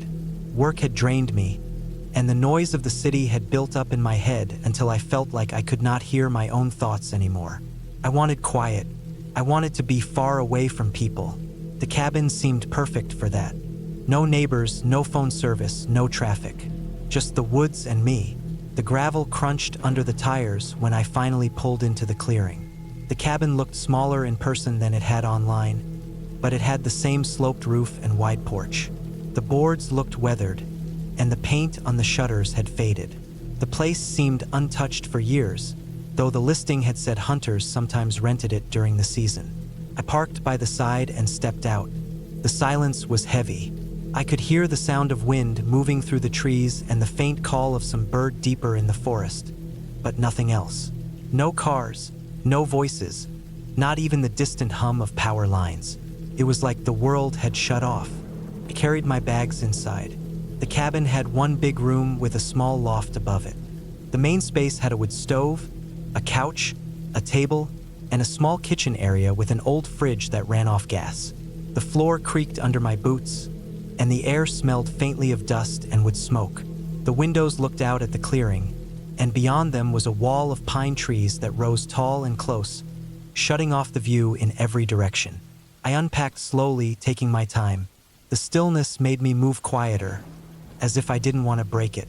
I put away my food, set my sleeping bag in the loft, and walked around the place to get a feel for it. The cabin had a shed out back with chopped wood stacked high, and behind that, the trees thickened until the ground was covered in needles and shadows.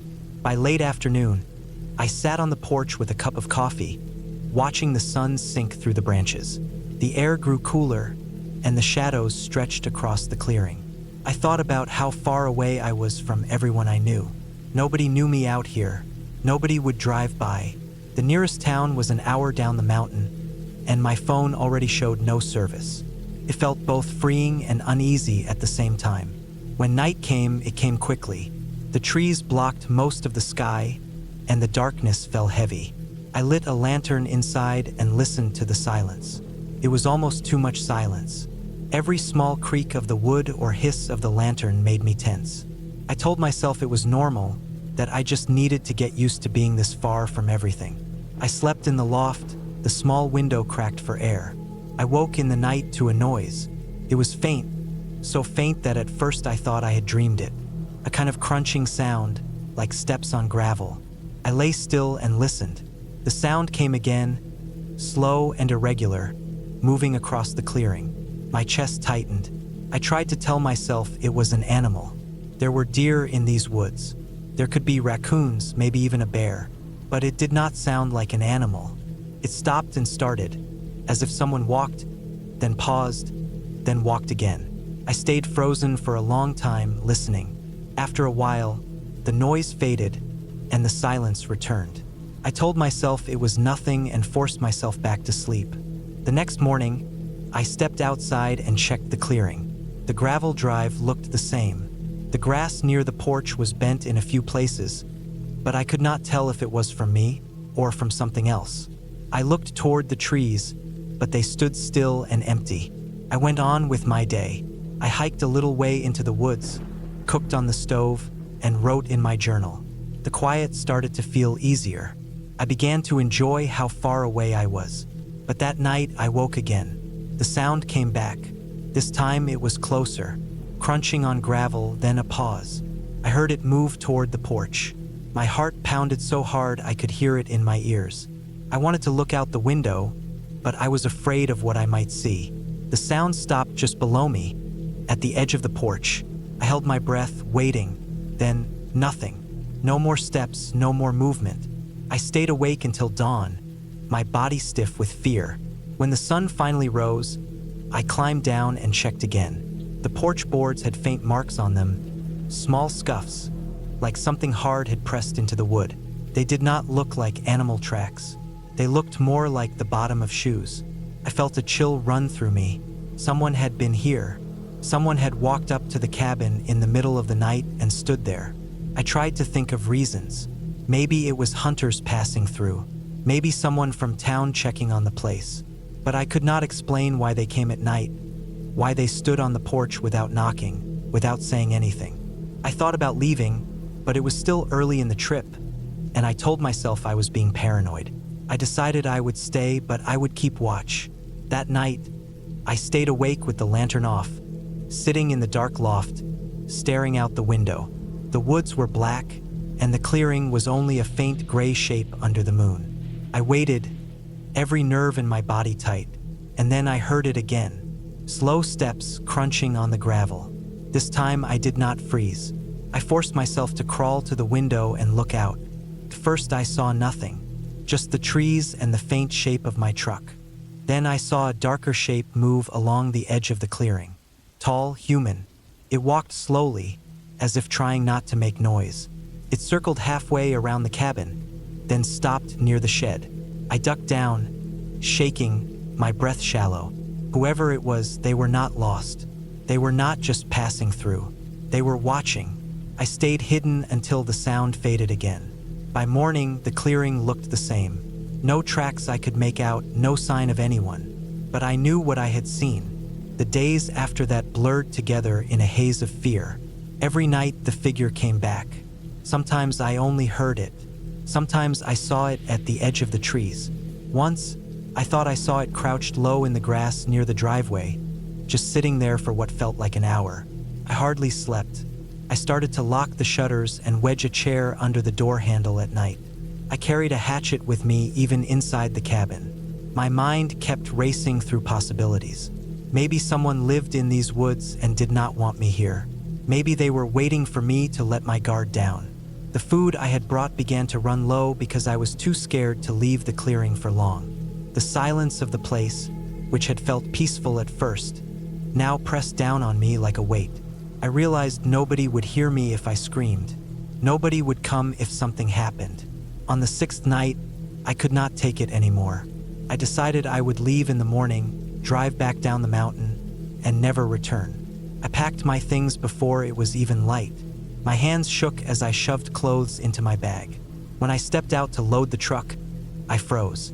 In the dirt by the porch, clear in the morning light, were footprints. Shoe prints. They circled the cabin again and again, overlapping, as if someone had walked around and around it through the night. I did not stop to look closer. I threw my things into the truck, started the engine, and drove down the road as fast as I could without skidding off the turns. I kept checking the mirrors, half expecting to see a figure standing in the road behind me. When I reached the town at the bottom of the mountain, my hands were still trembling. I pulled into the first gas station I saw and sat there with the engine running, trying to calm down. People moved around, cars passed, voices filled the air. For the first time in days, I felt the weight lift. I never went back to that cabin. I never told anyone the full story either, because I did not know how to explain it without sounding crazy. All I knew was that someone had been out there, watching me every night, waiting just beyond the edge of the trees. And the worst part is, I will never know why.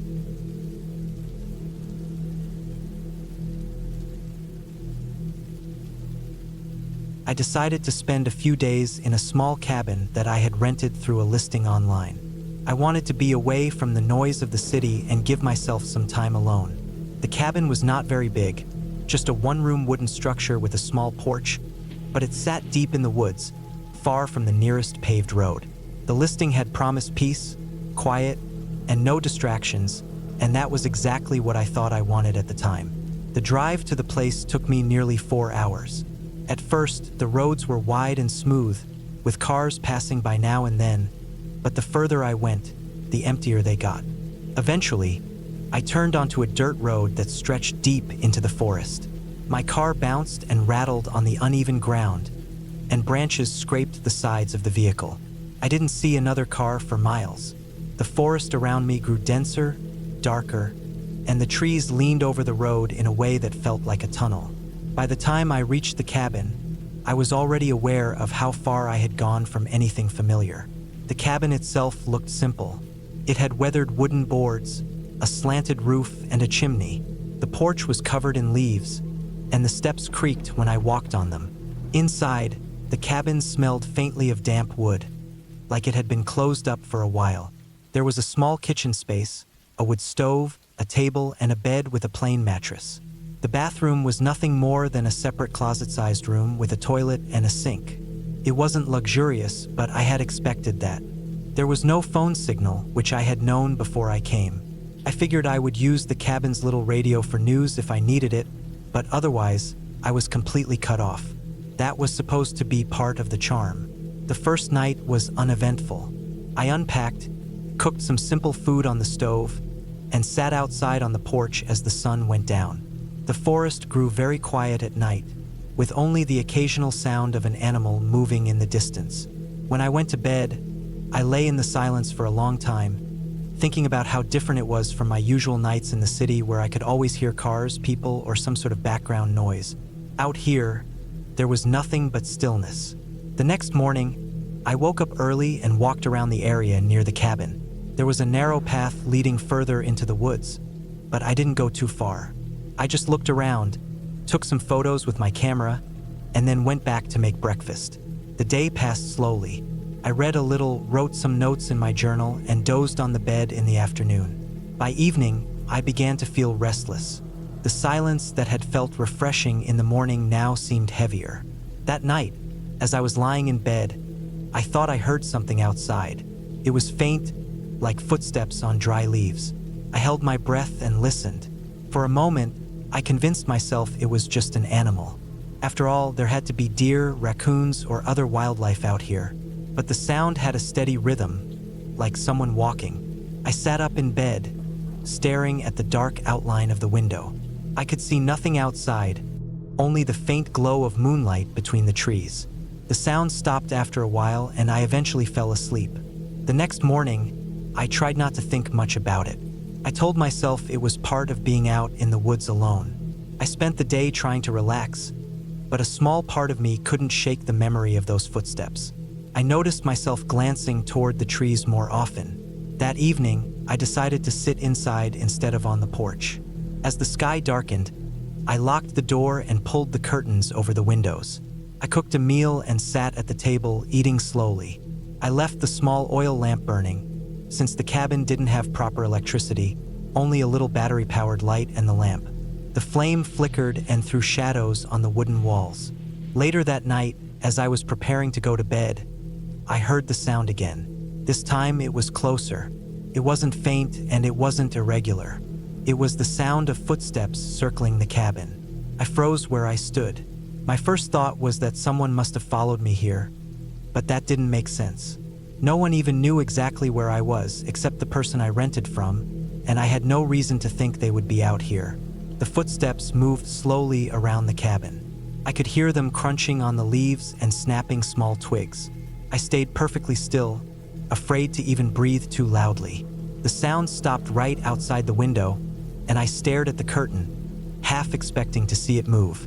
I imagined someone standing just on the other side, listening the same way I was. Minutes passed like hours, and then the sound moved again, fading slowly until there was only silence. I didn't sleep much that night. I kept waiting for it to return. When morning came, I walked outside cautiously. The ground around the cabin was covered in leaves and dirt, but I thought I could see places where the leaves had been disturbed, like someone had walked through them. I crouched down and looked closely. There were impressions that looked like footprints, though not very clear. I felt a chill run down my back. The rest of the day I stayed inside, too nervous to go far. I tried reading again, but I couldn't focus. I found myself listening to every sound. The creak of the wood, the drip of water from the roof, the rustle of leaves outside. It all made me tense. I realized how vulnerable I was out here, alone, with no phone signal and no neighbors. That night, I decided I would keep the lamp burning all the way through until morning. I sat on the bed, staring at the walls, waiting. And sure enough, the sound came again. It started later this time, maybe close to midnight. I could hear it approach slowly, then circle the cabin, then pause. It was deliberate, too steady to be an animal. I sat there, my heart pounding so loudly I thought it might give me away. At one point, I heard the faint creak of the porch steps. Someone was standing on them. The wooden boards groaned under the weight. I stared at the door, thankful I had locked it, but terrified that it wouldn't be enough. The sound lingered there for a long time, and then, as before, it faded. By morning, I was exhausted. My eyes burned from lack of sleep, and my body ached. I knew I couldn't keep doing this. I thought about leaving, but the problem was the drive. The dirt road back was long, narrow, and rough. If something or someone was out there, I wasn't sure I would make it back safely. Still, I couldn't stay forever. I decided to prepare during the day. I packed most of my things and kept them ready by the door. I checked the car, making sure it would start without trouble. I even gathered a few pieces of wood from the pile outside and brought them in, thinking I could use them if I needed to block the door. That night was the worst. The sounds came earlier and they were louder. The footsteps moved around the cabin several times, circling again and again, never leaving completely. The boards of the porch creaked repeatedly, like whoever was out there was testing the steps, testing the door. I sat in the chair by the table, holding one of the pieces of wood in my hand like a weapon. I didn't sleep at all. At one point, I thought I heard something brushing against the window. I stared at the curtain, certain it would move, but it didn't. My mouth was dry, my throat tight. Every nerve in my body was screaming for me to do something, but all I could do was wait. Finally, when dawn came, the sound stopped. I didn't waste time. I grabbed my bag, shoved the rest of my things into it, and ran to the car. My hands shook so badly I fumbled the keys, but the engine started. I backed out, tires slipping on the dirt, and drove as fast as I could down that road. I didn't look back at the cabin. The drive out felt endless. Every turn in the dirt road made me expect to see someone standing there. I kept glancing in the rearview mirror, convinced I would see a figure following me. But the road stayed empty, and eventually, I reached the paved highway. Only then did I feel a fraction of relief. When I finally stopped at a gas station miles away, I sat in the car for a long time, just breathing. The people walking in and out of the store, the sound of cars, the normal world around me. It felt unreal after those nights in the cabin. I realized just how cut off I had been, how alone. I never went back to that cabin. I never even tried to contact the owner to explain. I just wanted to forget it. But even now, sometimes at night, when everything is quiet, I find myself listening too hard, waiting for footsteps outside my window.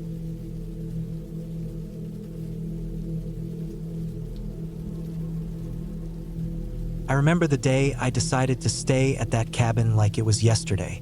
It wasn't anything fancy or even particularly special.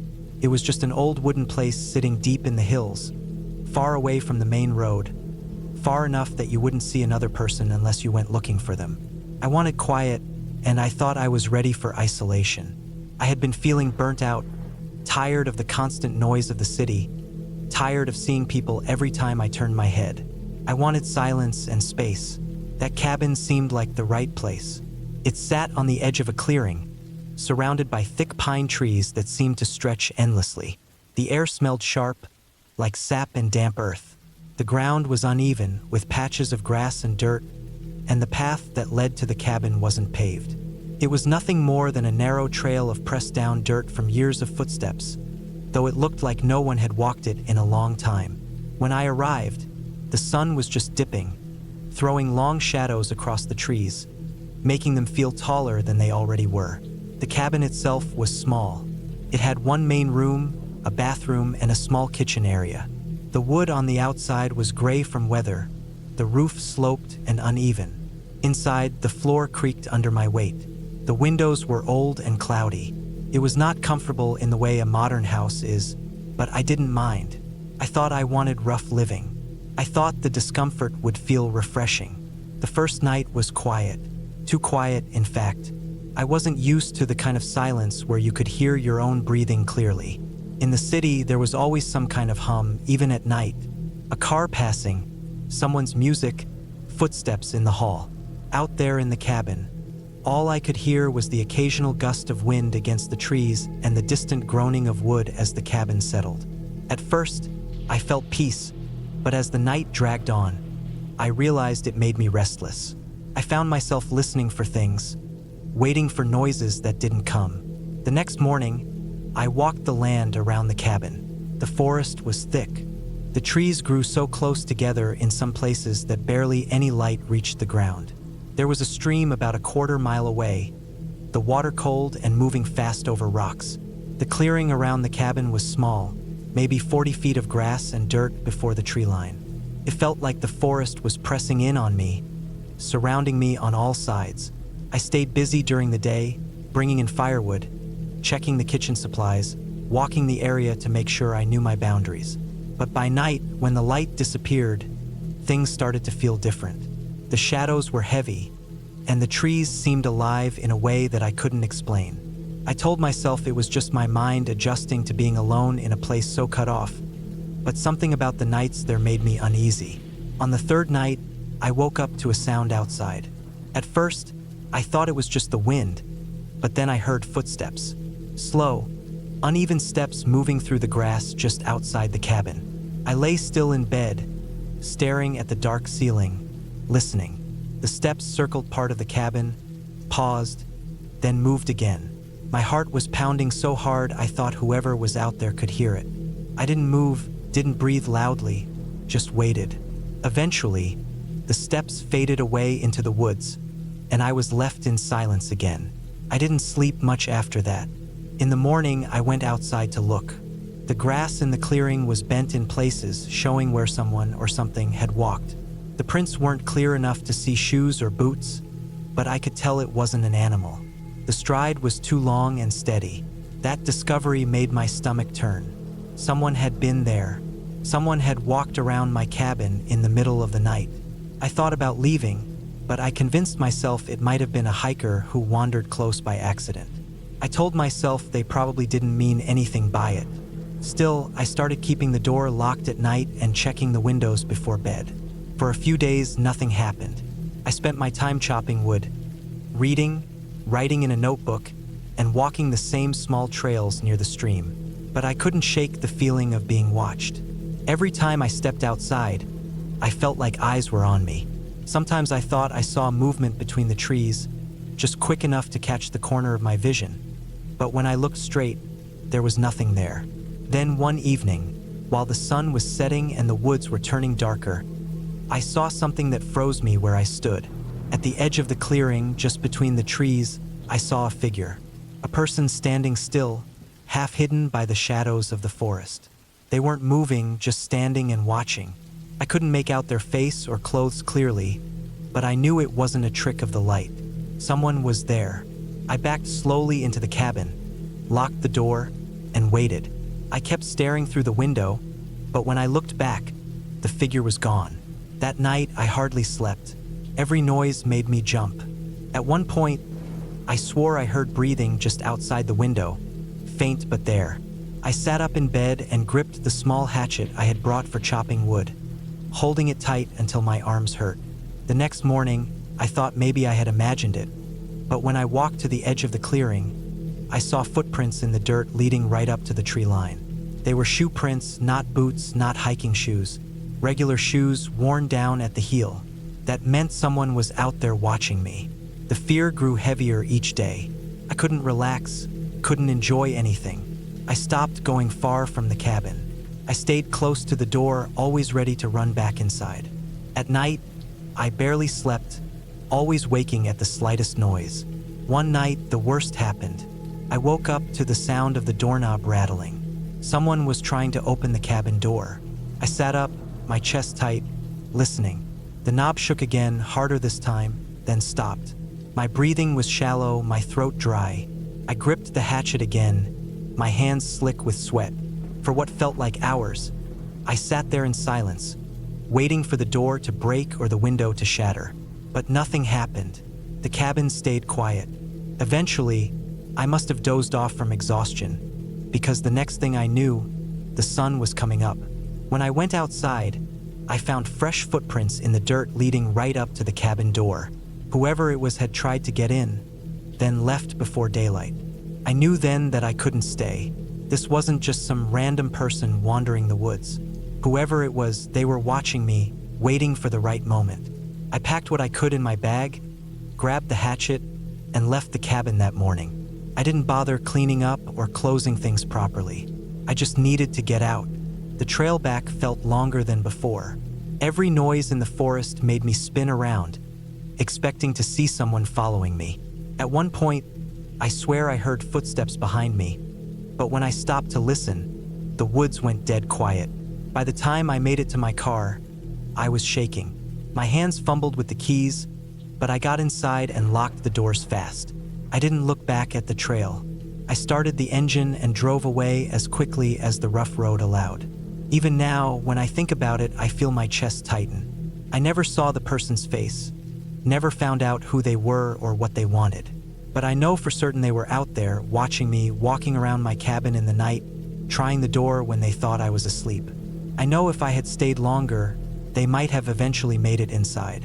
Leaving that cabin was the only reason I'm here to even tell the story. I don't romanticize silence anymore. I don't crave isolation the way I once did. I know now that being alone in a place that far away doesn't mean peace. It means you're vulnerable. It means if someone decides to come for you, there's no one around to help. That lesson stays with me. The cabin still stands in those hills, I'm sure, but I'll never go back. I don't need to. Some places you don't return to once you realize what they really are.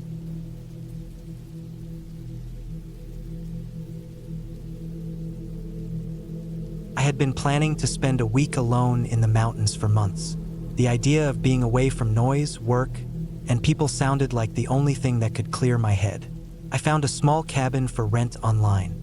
It was old but still in decent shape, sitting deep in the woods about an hour off the main road. It had no neighbors nearby, just endless trees, a narrow dirt road that was barely passable, and a small lake about half a mile away. When I pulled up that first afternoon, the place looked exactly how I pictured it. The cabin sat on a little rise above the dirt road, with two small windows in the front, a porch with a railing that leaned a bit to the left, and a stone chimney at the far side. The roof shingles looked dark with age, and the steps creaked when I walked up. Everything around me felt quiet, almost too quiet, like the woods were waiting for me to settle in. I unlocked the door and stepped inside. The air smelled like wood, dust, and something faintly damp, but it wasn't unpleasant. There was a small kitchen, a table with 2 chairs, an old couch, and a single bedroom in the back. The place wasn't fancy, but it had everything I needed. A working stove, a fireplace, a few shelves with canned food left by the owner, and a closet with extra blankets. That first night felt peaceful. I unpacked my bag, made a simple meal, and sat on the porch as the sun went down behind the trees. The woods turned dark slowly, with the last orange light fading between the branches. By the time night fully came, the silence was heavy. No cars, no voices, no hum of electricity like in the city. Just the sound of insects and the occasional rustle of leaves. I went to bed early, tired from the long drive. The second day started fine. I walked down to the lake in the morning, carrying a small backpack with water and snacks. The path was narrow, barely marked, and overgrown in places. At the lake, the water was still and clear, reflecting the trees around it. I sat there for hours, reading a book and eating, then made my way back. It wasn't until late that afternoon that I noticed something strange. I was sitting inside at the table, writing in my notebook, when I thought I heard footsteps outside. Not heavy, but slow, moving across the porch. I froze and listened. The boards on the porch were old and loud. Every step made a creak.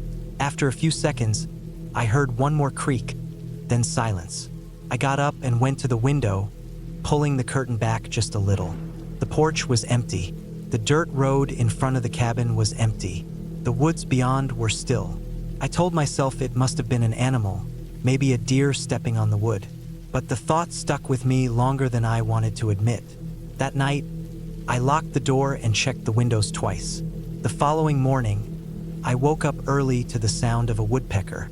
I went outside to stretch, and that's when I noticed something on the ground near the porch. A footprint. It wasn't mine, and it wasn't a boot print like a hiker would leave. It looked like a worn shoe, maybe a work shoe, pressed into the dirt. The print was faint, but it was there. I stood there staring at it for a long time. I hadn't seen another person since I left the main road. The cabin wasn't near any trail or campgrounds. Who would even come out here? I tried to shake it off. Maybe it was an old footprint. Maybe it was from the owner the last time he came to check on the place. I told myself that, but I still felt uneasy all day. By evening, I was on edge. I kept glancing at the windows, listening for sounds outside. When night fell, the silence pressed in harder than before. Around midnight, I woke up to a noise. It was faint at first, like something brushing against the outside wall. Then it came again, a scrape, then a light thud, like something being set against the side of the cabin. I held my breath and listened. The sound moved slowly from one side of the cabin to the other, then up onto the porch. The boards creaked again, just like the night before, but this time I was sure it wasn't an animal. The steps were too steady, too human. I lay in bed frozen, staring at the dark ceiling. My heart was racing so hard I could hear it. The steps stopped near the door. I waited, every muscle in my body tense, but nothing happened. After what felt like forever, I heard the steps move away. Slowly, carefully, they faded into the woods. I barely slept the rest of the night. When morning finally came, I forced myself to open the door and step outside. I looked around the porch, the yard, the road. That's when I saw it. Another footprint, fresher than the one before, pressed into the dirt just a few feet from the steps. Someone had been there. I thought about leaving right then. I could pack up my things and drive out. But part of me felt stubborn. I had planned this trip for months. I told myself maybe it was just someone passing through, maybe a hunter or a lost hiker. Still, I couldn't shake the feeling that I was being watched. That day dragged on. I tried reading, tried writing, tried walking around outside, but I couldn't focus. Every sound in the woods made me tense up. When evening came, I set a chair by the front window so I could watch the porch.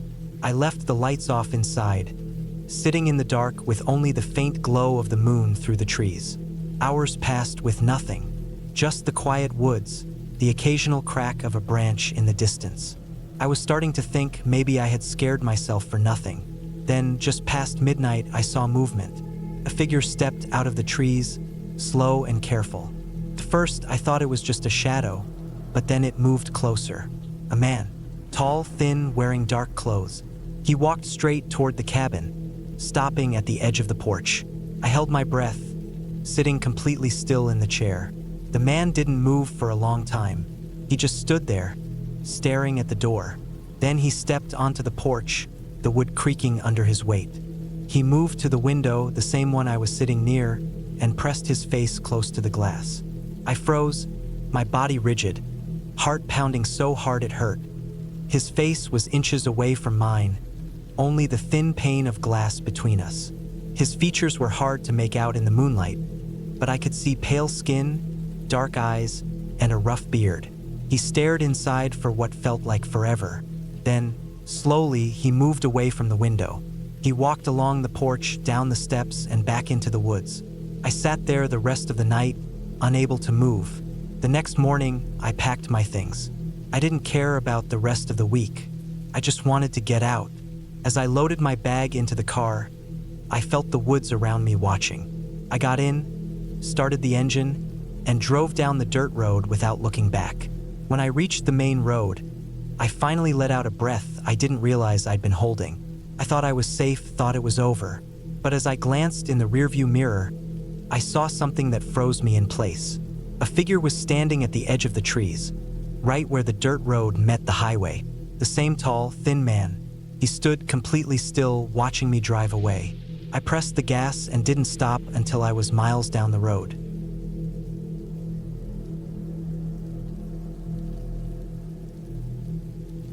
I had been planning the trip for weeks before I finally drove up to the cabin. It was a small place my uncle once used during hunting seasons, a wooden structure built decades ago, tucked deep into the woods near a large, cold lake. I wanted a break from the noise of the city and thought the quiet might clear my head. The cabin sat alone at the edge of the water with no neighbors nearby. The gravel road leading to it twisted through thick pine forest, and when I reached it, the last stretch was nothing but dirt ruts and stones that shook my truck with every turn of the wheel. When I finally parked in the clearing, the cabin looked worn. The wood siding was dark from years of weather, and the roof sagged a little in the middle. The front steps creaked as I tested them, and the door's handle felt loose in my grip. Still, it was standing, and it was mine for the week. I carried in the boxes of food, the jugs of water, and my sleeping bag, since the bed inside was only a thin old mattress that smelled faintly of mildew. Inside, the air was musty. Dust clung to the shelves, and cobwebs stretched across the corners. I wiped the counters and swept the floor with the old broom leaning against the wall. The windows were small, streaked with dirt, and some of them didn't open all the way. But once I lit a lantern and set my things down, the place felt manageable. The sound of the lake drifted through the cracks, gentle water lapping against the shore, carrying across the still evening air. The first night passed quietly. I boiled a small pot of rice on the propane stove, ate, and sat outside to watch the last light fade. The woods went dark fast, shadows swallowing the tree trunks until all that was left was the pale reflection of the moon on the water. No cars, no streetlights, no movement. The silence was heavier than anything I was used to.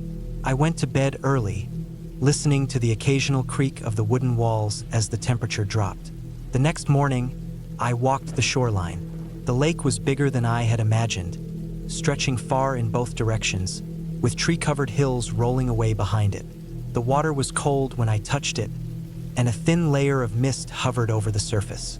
I followed a deer trail for a while and saw signs of animals. Prints in the mud, broken branches, scat near the bushes. A pair of loons floated in the distance, their cries echoing off the hills.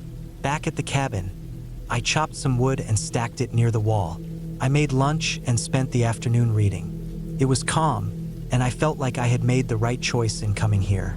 But as the day went on, I couldn't shake the feeling that the woods felt too quiet at times.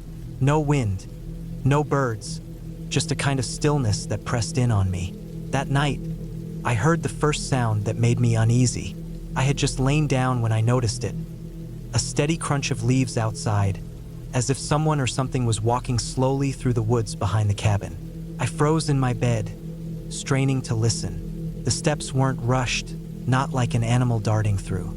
They were heavy, deliberate, moving in short bursts, then stopping.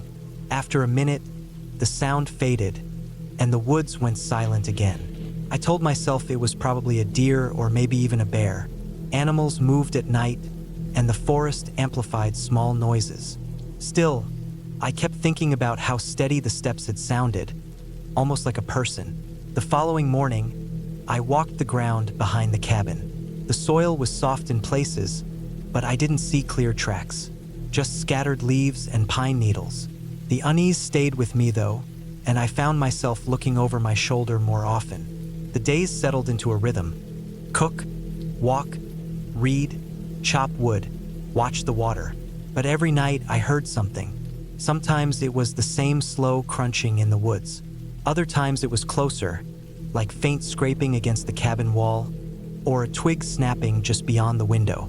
Once, I thought I heard something brush against the door. I would lie in my sleeping bag, staring at the ceiling, holding my breath as if that might help me hear better. I began checking the cabin carefully each morning.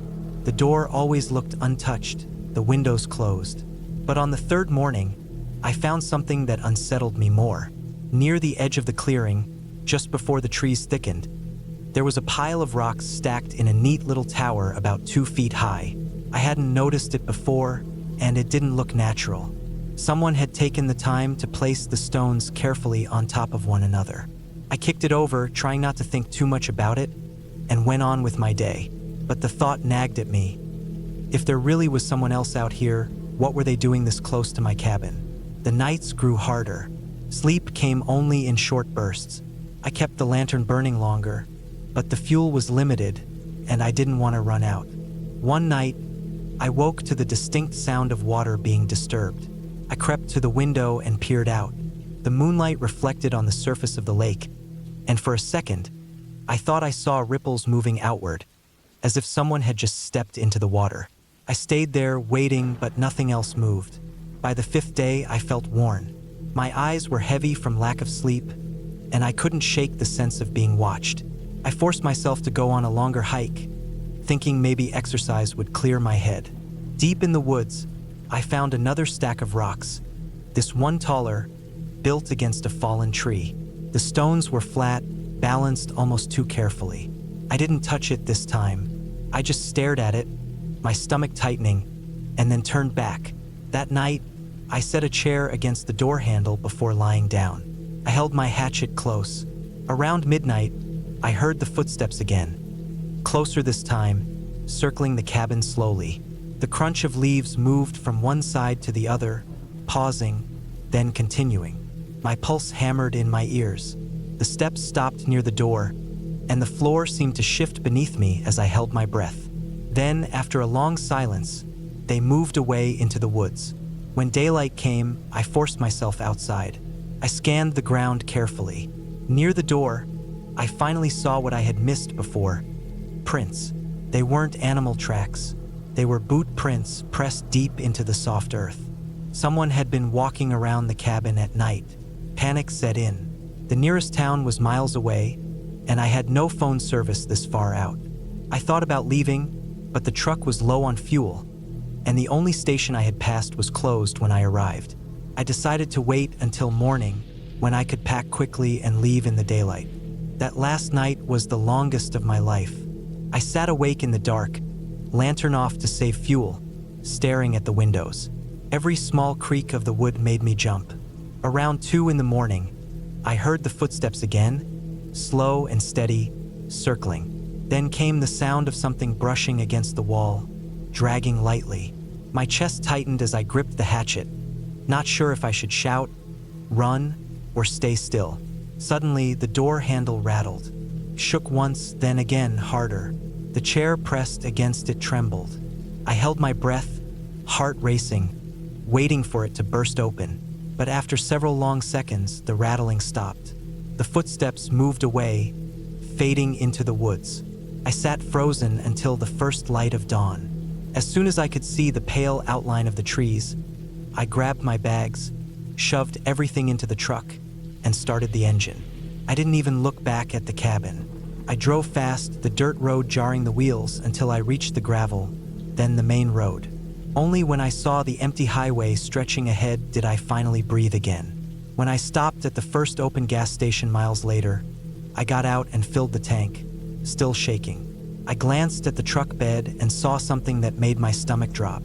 Resting on top of my gear, wedged between the boxes, was a single stone. It was flat, smooth, and placed carefully, like it had been set there by hand. That was the moment I understood. I hadn't imagined any of it. Someone had been out there, watching me the whole time, moving in the dark, close enough to touch my cabin, close enough to follow me to the truck. I left the stone where it was, got back into the cab, and drove until the woods were far behind me. I never went back to that cabin again.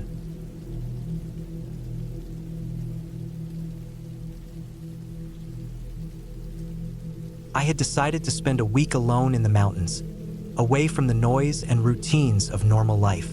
I had been working long hours, sitting in front of screens all day, and the pressure of deadlines had started to eat at me in ways I couldn't ignore anymore. My head was always heavy, my body tired even when I did nothing, and I felt like the smallest sound from the city could push me to the edge. A friend of mine told me about a small cabin deep in the woods, far enough from any town that I would have no choice but to be completely alone with myself. He said it was old but solid, a hunting cabin, the kind built to last, sitting by a dirt trail that hardly anyone used anymore.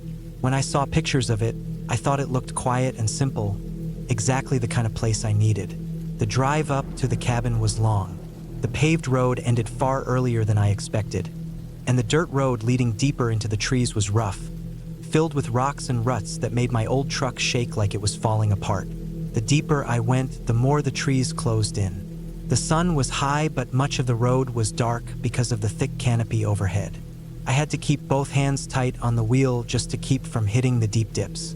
My phone lost all signal about 40 minutes before I reached the place. That was when I realized how far I was going from people. When I finally saw the cabin, I felt both relief and a strange uneasiness. It was a small structure, built of dark, weathered logs with a tin roof that was stained with rust and pine needles. The clearing around it was uneven, covered in patches of grass, weeds, and scattered stones. There was an old fire pit made of rocks a few feet from the porch, and the porch itself had one corner that sagged slightly. The whole place looked like it hadn't been used in a while. Still, it was sturdy enough, and I knew it would do for a week of quiet. Inside, the cabin was basic. A single room with a small kitchen counter, a wood stove for heat, a rough wooden table, and a bed frame with a thin mattress. Dust coated the windowsills, and spiderwebs clung to the corners, but the walls were solid and the roof didn't leak. There was no electricity, no running water, only a metal sink with a bucket beneath it to catch what was poured in. I had brought my own water and food, along with a small camping stove and lanterns. The first day was peaceful. I unpacked, stacked my supplies neatly, and swept the floor to make it feel more livable. I built a fire outside as the evening cooled, cooked some simple food, and sat there until the sun dipped below the trees. The silence was thick. In the city, even late at night, you could always hear something: a car, a voice, a plane overhead. Out here, when darkness came, it was absolute. The woods surrounded me with only the occasional rustle of branches or the cry of an unseen bird. That night, inside the cabin, I lay in bed listening. The mattress was rough, the blanket thin, and the silence made every small noise louder than it really was. A creak from the roof as it cooled, the ticking of the metal stove, the wind brushing against the logs. It all sounded closer, sharper. I felt uneasy, but I told myself it was just because I wasn't used to such quiet. The next morning, I woke early. The air was cold, my breath visible, and my back stiff from the bed. I heated water on my small stove, made coffee, and sat outside on the porch with it.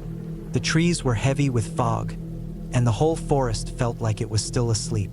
It was beautiful but lonely.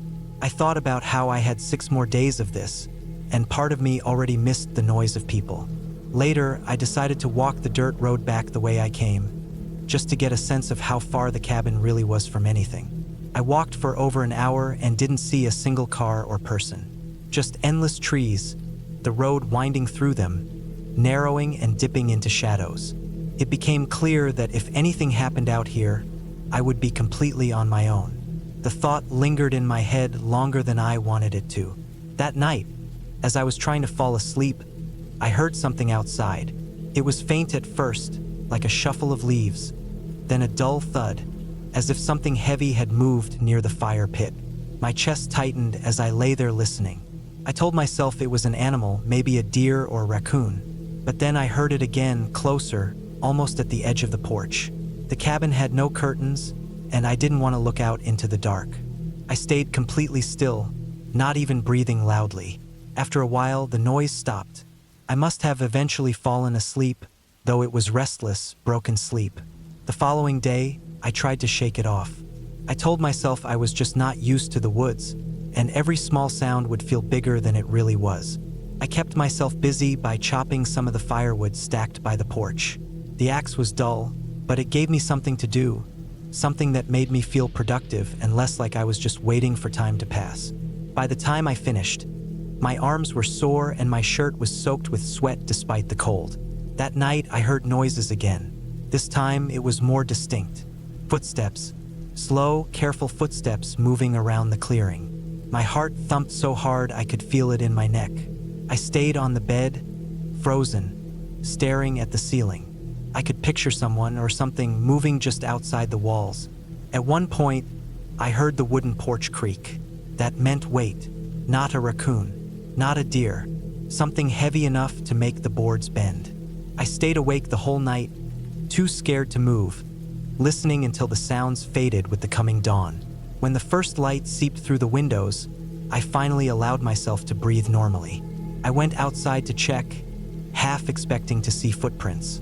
The ground was covered with pine needles and damp leaves, and I couldn't make out anything clear, but near the fire pit, some of the stones were shifted, like someone had kicked them. The next few days became a blur of fear and exhaustion. Each night, the noises came back, sometimes closer, sometimes farther, but always there. Footsteps, scraping sounds, the creak of the porch, once even the faint metallic clink of something touching the axe I had left by the woodpile. I started moving the axe inside at night, keeping it close to the bed. I barely slept. Every shadow, every gust of wind against the walls made me jump. I began to realize that whoever or whatever was out there wasn't just passing through. It was circling, watching, waiting. The thought gnawed at me. I wondered if maybe someone else knew about the cabin, someone who didn't want me there. It wasn't impossible. Hunters, squatters, or just some drifter living off the woods. The isolation that once felt freeing now felt like a trap. By the sixth night, I was at my breaking point. I had eaten little, slept even less, and my nerves were stretched so thin that every creak of the wood felt like it might tear me apart. That night, the noises came earlier, just after sunset. The footsteps circled, deliberate, slow, like whoever it was wanted me to know they were there. I sat on the bed gripping the axe, my palms sweating, every muscle in my body tense. Hours passed like that, the noises never fully going away. At one point, I thought I heard breathing near the window. Not heavy, but steady, close. My skin crawled. I wanted to run. But where would I go in the dark woods with no light and no path? The cabin, weak as it felt, was the only barrier I had. Finally, near dawn, when the noises had grown quiet again, I couldn't take it anymore. I grabbed my backpack, shoved the rest of my food and water into it, and left. I didn't care about leaving things behind. I just wanted to get out. The dirt road stretched before me, endless, and I walked fast, almost running at times, my head whipping back to check if someone was following. The forest was silent except for my own frantic steps. After nearly 3 hours, I finally saw a truck coming down the road. I flagged it down, waving both arms like a madman. The driver looked at me strangely, but I didn't care. I told him I needed a ride back to the nearest town. I never went back to the cabin. I never even asked about it again. I left everything there, the blankets, the lantern, even the rest of my supplies. Whatever was circling that cabin could have them. I just knew I would never set foot in that place again. In the end, I had gone there for peace, but what I found was something I can't explain, and maybe that's worse than knowing. All I know is that I was not alone in those woods, and I never wanted to find out what was waiting for me if I had stayed one more night.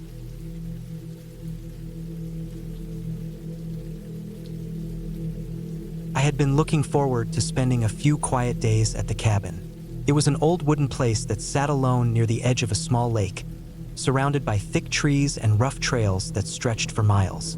I had borrowed it from a family friend who barely used it anymore. They told me it would be peaceful, a good break from the noise and stress of everyday life. That was all I wanted. Peace, time to myself, fresh air, and maybe some long walks in the woods. The cabin wasn't large.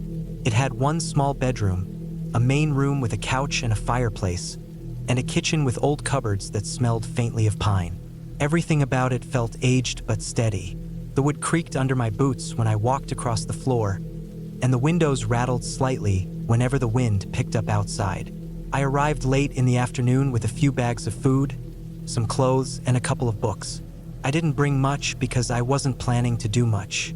The first day was calm.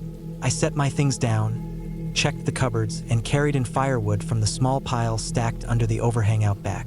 The lake outside was still and gray, reflecting the trees that leaned over its edges. It was colder than I expected, but inside the cabin the fireplace made the air comfortable enough once I lit it. I made a simple meal, sat on the couch, and read until the light outside disappeared completely. The quiet was heavier than I imagined. In the city, I was used to cars, distant voices, music, sirens, all the noise that fades into the background. Out here, silence had its own weight. I heard every small creak of the cabin, every gust of wind brushing against the walls, every branch snapping outside in the dark. I told myself it was nothing unusual. Of course, cabins made noise. Of course, animals moved through the woods. Still, when I finally went to bed, I kept waking up, unsure if I had really heard something or if my mind was making it up. The second day started fine. I went for a walk on one of the trails that cut through the trees. The ground was covered in a layer of damp leaves, soft under my boots, and the air smelled sharp, like wet bark and soil. The trail wasn't marked well, but I didn't plan on going far. I just wanted to stretch my legs. At one point, I thought I heard movement off to the side, deeper in the woods. I froze and listened, but it was gone. Probably a deer. I turned back not long after that, not wanting to risk getting lost. When I got back, I noticed something small but strange. The door to the cabin was unlocked. I was sure I had locked it. I remembered testing the knob before I left. I stood there with my hand on the handle, staring at the faint scratch marks around the keyhole. They could have been old, maybe from years of use, but the way they caught the light looked fresh. I went inside slowly, looking around. Nothing seemed out of place. My bags were still in the corner. The food was still where I left it. Still, I checked each room, even the small storage closet near the back. Nothing. I told myself I must have been careless and forgot to turn the lock fully. That night, I built another fire, ate, and sat listening to the wind outside. The sound of branches scraping against the roof was sharp, almost like footsteps at times. I tried to ignore it, but every time it happened, I felt a slow tightening in my chest. I checked the door more than once before finally going to bed, this time sliding a chair against it just to be sure. Sometime deep in the night, I woke up. I didn't know why at first. Then I heard it, a faint crunch of leaves outside the bedroom window. Slow, deliberate, like someone trying not to make noise but still stepping down with weight.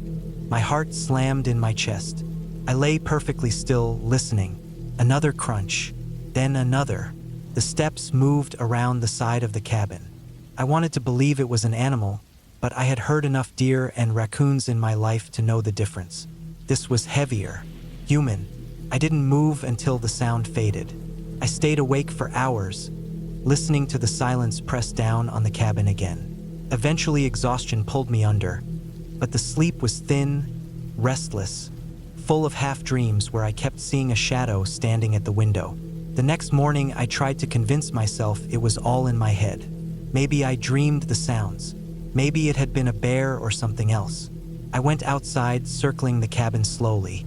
That's when I saw them. Tracks. Not paw prints. Footprints. They weren't perfectly clear, but the shape was unmistakable. Someone had been walking around the cabin during the night. They led from the woods to the side window, then around to the back door, then away again into the trees. A cold wave passed through me. I stood there staring at the prints, following them with my eyes until they disappeared into the thicker brush. I didn't know what to do. There was no phone service out here. The nearest town was more than an hour away by car, and the road was rough. I told myself I'd leave the next day, maybe even later that same afternoon. But I also didn't want to believe I was in any danger. People camped and hiked in these woods.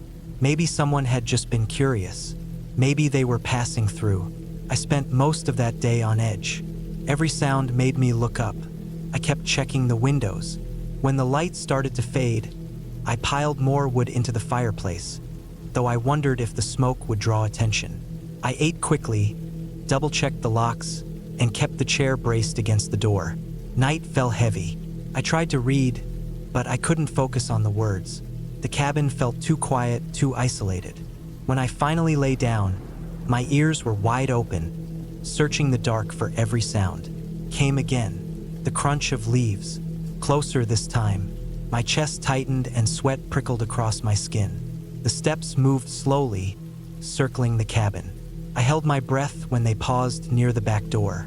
The doorknob rattled, gently like someone testing it. The chair against the door creaked faintly under the pressure. My hands clenched into fists under the blanket. I didn't move. The sound stopped. Silence stretched. Then the steps moved again, fading away into the trees. I didn't sleep the rest of the night. I sat up in the dark, staring at the window, waiting for the first sign of dawn. When light finally touched the trees, I was already dressed, my bag packed. I couldn't stay another night. When I opened the door, I froze. Something was sitting on the porch. A small object, placed neatly in the center of the wooden boards. It was a hunting knife, old with scratches across the blade. The handle was wrapped in worn black tape. My stomach dropped. Someone had been here again. Not just walking around, not just testing the door. They wanted me to see this. They wanted me to know. I grabbed my bag, locked the door behind me out of habit, and hurried to my car. The woods felt too quiet. Every shadow between the trees looked like it was hiding something. I drove fast down the dirt road, my eyes flicking to the rearview mirror every few seconds. I didn't see anyone. The road was empty. The trees passed by endlessly until finally I reached the paved road and then the town. I stopped at a gas station, hands still shaking, and finally my phone buzzed back to life with service. I called the sheriff's office, told them what happened. They said they'd send someone to check the cabin. I never went back. Weeks later, the sheriff called me. They told me they found signs that someone had been living in the woods near the cabin. A campsite, some scattered belongings, food wrappers, and footprints that matched what I saw. Whoever it was, they were gone by the time the deputies searched. They never caught anyone.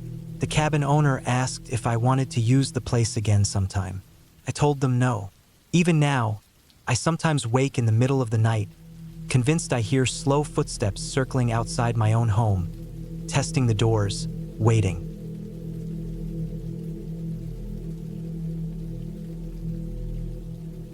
I decided to spend a few days alone in the cabin, far from town, tucked deep in the woods that stretched for miles without interruption. The cabin wasn't much. It was old, built decades ago, with wood that had turned gray from years of weather, a tin roof that rang with every raindrop, and a porch that leaned just slightly toward the dirt driveway. It belonged to a friend of my father's, but he didn't come up here anymore, not since his health got worse. He let me use it when I wanted peace and quiet. I thought it would be a good chance to clear my head. The place sat about 8 miles from the nearest paved road, down a single narrow path cut through thick pine and oak. The first time I came here, I had to follow the directions 3 times over, afraid I'd miss the turn and end up circling through the forest until night. This time, I knew it better. Still, when I drove in that evening, I felt the same strange weight I always felt. It was the kind of silence that pressed in from all sides. No streetlights, no neighbors, no movement, no comfort of knowing someone else was near. It was just me, the woods, and whatever moved in them. I arrived late afternoon. The sun sat low and sent sharp beams between the trees, lighting some patches golden and leaving the rest shadowed. The air was cooler than in town. When I stepped out of my truck, the silence hit me right away. I could hear the ticking of the engine cooling and the slight rustle of wind through the branches. Nothing else. No birds, no insects, no distant cars. Just quiet. I grabbed the bags I had packed. Mostly food, water, some tools, a flashlight, a blanket, and a small axe, and carried them up onto the porch. The wood groaned under my weight. Inside, the cabin smelled like dust and old wood. The air was stale, so I opened 2 windows. I swept out the floor and wiped down the table. Everything was simple inside. 1 bed with a frame that creaked if you touched it, a table, 2 chairs, a shelf with some cans of food left by the owner, and a wood stove. There was no running water and no power except for a small generator that I didn't want to waste fuel on unless I needed it. I planned on using candles and my flashlight. After I settled in, I cooked something simple on the stove, beans and bread I brought with me. I ate while the sun dropped lower outside. By the time I finished and cleaned up, the woods were darker, the shapes of the trees black against the dim sky. The first night always made me uneasy here. I couldn't shake the sense of being exposed, even though the cabin walls were solid enough. Every sound outside stood out. The snap of a branch, the faint brush of wind. My mind turned each one into something walking, watching. I reminded myself it was only animals, the kind that roamed freely when there were no people around. That first night, I didn't sleep much. I lay in the bed, staring at the ceiling, listening. At one point, I thought I heard something move on the porch. The boards creaked as if weight pressed down on them. I held my breath and kept still. After a few minutes, nothing else came, and I told myself it was just the wood settling or maybe the wind pushing against the frame. Still, I stayed awake until nearly morning, when exhaustion pulled me under. When I woke, daylight filled the cabin. I felt safer with the sun up. I decided to spend the day cutting some firewood, clearing a space near the cabin, and walking around the area. I carried the axe and went about my work, telling myself to enjoy the peace. For a while, I did. The air was clean, the sky wide and blue. I cut branches, split logs, stacked them by the wall. Sweat ran down my face and my arms ached, but it felt good, like I was doing something real. Around midday, I decided to take a walk down toward the stream a few hundred yards away. The stream was shallow, with clear water running over smooth stones. I knelt and splashed some on my face. As I did, I noticed something across the water on the opposite bank. The ground there was damp and soft, and in the mud, I saw prints. They weren't boot prints. They looked like bare feet pressed deep into the mud. I counted 4 of them, leading from the trees right down to the water's edge. I stood up and scanned the opposite bank. Nothing moved. The woods were still. I told myself maybe someone had been passing through. Hunters sometimes came through these woods, or maybe someone camping. But the prints bothered me. They were fresh, the edges sharp, not washed out by rain or time. Whoever made them had been there not long ago. I decided not to linger and went back to the cabin. The rest of the afternoon I tried to keep busy, chopping more wood, tightening the shutters, checking over the small supplies I had. But the prints stayed in my mind. By the time the sun dropped again, I felt that unease return stronger than before. That night, I made sure the door was locked. The cabin door was old, the kind you locked with a simple bolt from the inside. It wasn't much, but it was all I had. I sat at the table with a candle lit, reading from an old magazine left behind, though my eyes weren't on the words. I kept glancing toward the window. The forest was pitch black, and every now and then, I thought I saw movement in that darkness, though it could have been my imagination. It was late, maybe close to midnight, when I heard it. A crunch of leaves outside, slow, careful, close. My whole body tensed. I blew out the candle, leaving only darkness inside. My ears strained, every sense sharp. Another step closer, then another, until it was just beyond the porch. The wood groaned, the same sound I thought I heard the night before. Someone was on the porch. I didn't move. I hardly breathed. I sat in the dark, listening. A long silence stretched.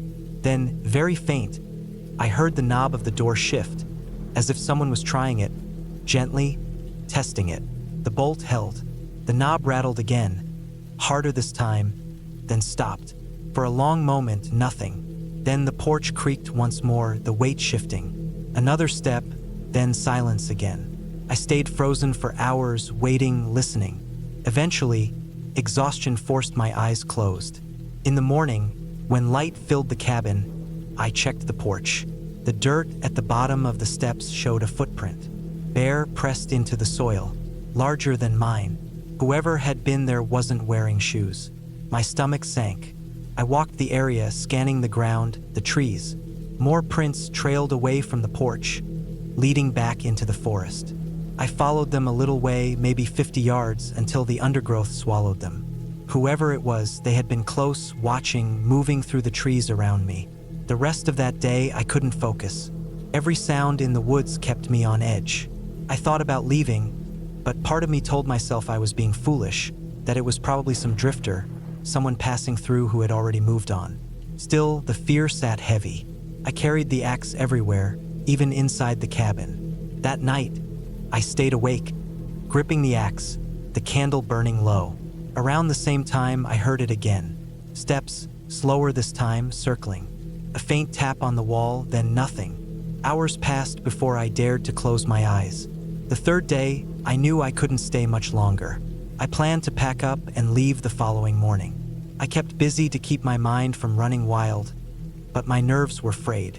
As the sun dipped low again, I stacked the firewood, locked the shutters, and sat with the axe across my lap. That night was worse.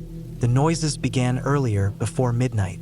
First, the porch creaked, then scratching against the wall, deliberate, slow, as if dragging something sharp along the wood. My heart pounded so hard I thought whoever was outside could hear it. At one point, I heard the window shutter shift. Something or someone was trying to pry it open. I rushed quietly across the room, pushing the bolt tighter. My hands shook. Minutes dragged like hours. The noise moved around the cabin, circling, testing. Near dawn, silence finally came. When light broke through the cracks, I opened the door carefully. The ground outside was disturbed with prints, circling the cabin over and over. Whoever had been out there hadn't left. They stayed all night. I didn't waste time. I grabbed my bags, stuffed everything I could into them, and loaded the truck. My hands shook as I shoved the key in the ignition. The engine roared to life, and for the first time, I felt a wave of relief. I pulled out fast, gravel spitting from the tires. As I drove down the narrow path, I glanced once in the mirror. At the edge of the trees just beyond the cabin, I saw him. A man, tall, thin, bare feet black with mud, standing still, watching me. His head turned slowly as my truck moved down the path. His eyes locked on me until the trees swallowed him. I didn't stop. I didn't look back again. I drove until the cabin was miles behind me, until I hit the paved road and the world felt normal again. I never returned to that cabin after that. The owner later asked if I wanted to go back, and I told him no. I didn't tell him why, but I knew. Whoever that was out there, he wasn't just passing through. He lived in those woods, silent, patient, watching, and I had spent 3 nights locked in that cabin.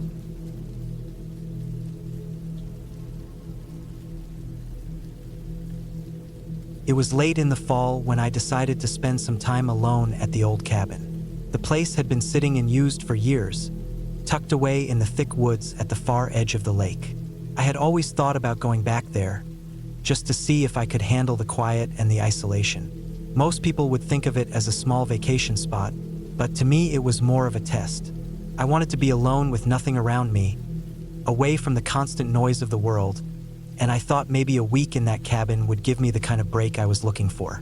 The cabin was old, built by my grandfather. It was sturdy but basic, with no running water, no power, no cell service.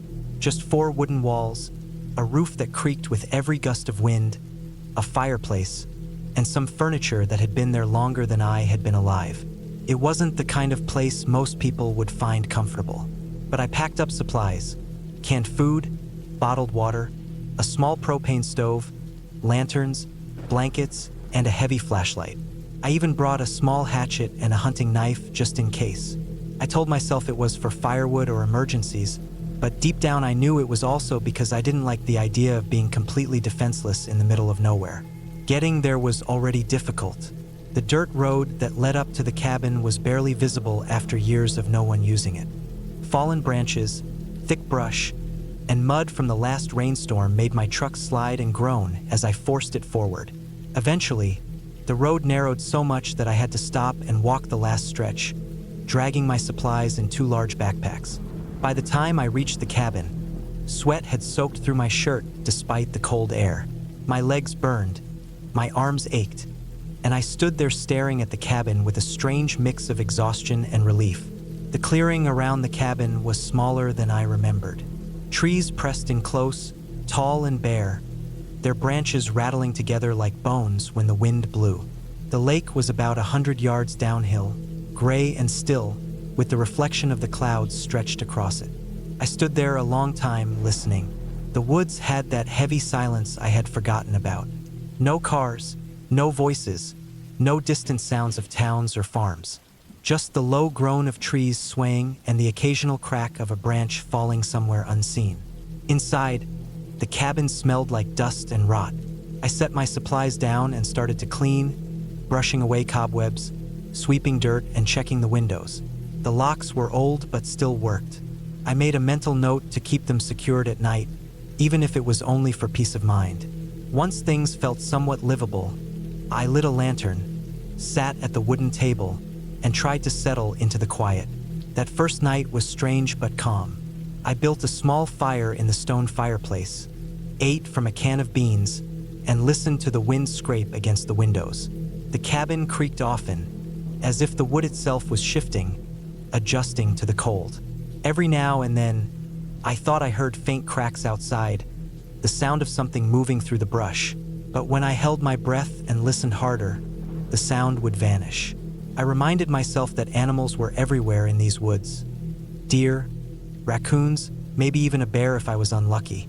Nothing unusual about it. But as the days went on, the noises seemed less random. On the third night, I woke to the sound of something scraping against the wall outside. It was steady, slow, and deliberate, like someone dragging a stick along the wood.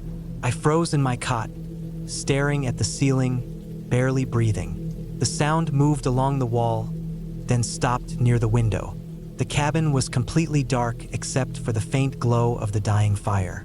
I didn't dare move. After what felt like forever, the scraping stopped, and all I could hear was my own heart pounding in my chest. The next morning, I went outside to check. The ground was covered in dead leaves, damp and flattened, but near the wall of the cabin I thought I saw a few disturbed patches. Nothing clear, no obvious footprints, but enough to make me uneasy. I told myself it could have been a branch blown by the wind. Still, I couldn't shake the feeling that it had been too steady, too purposeful. By the fifth day, I was sleeping less. The noises were happening more often. Footsteps outside at night, faint but heavy, circling the cabin. Sometimes I thought I heard breathing, though I told myself it was only the wind pushing through the cracks in the wood. I started keeping the hatchet within arm's reach of my cot, gripping it so hard that my hand ached in the morning. Then came the seventh night. That evening, the air grew colder than usual. Clouds covered the moon, and the woods outside looked darker than I had ever seen them. I built the fire higher, trying to push away the chill that seemed to sink into the walls.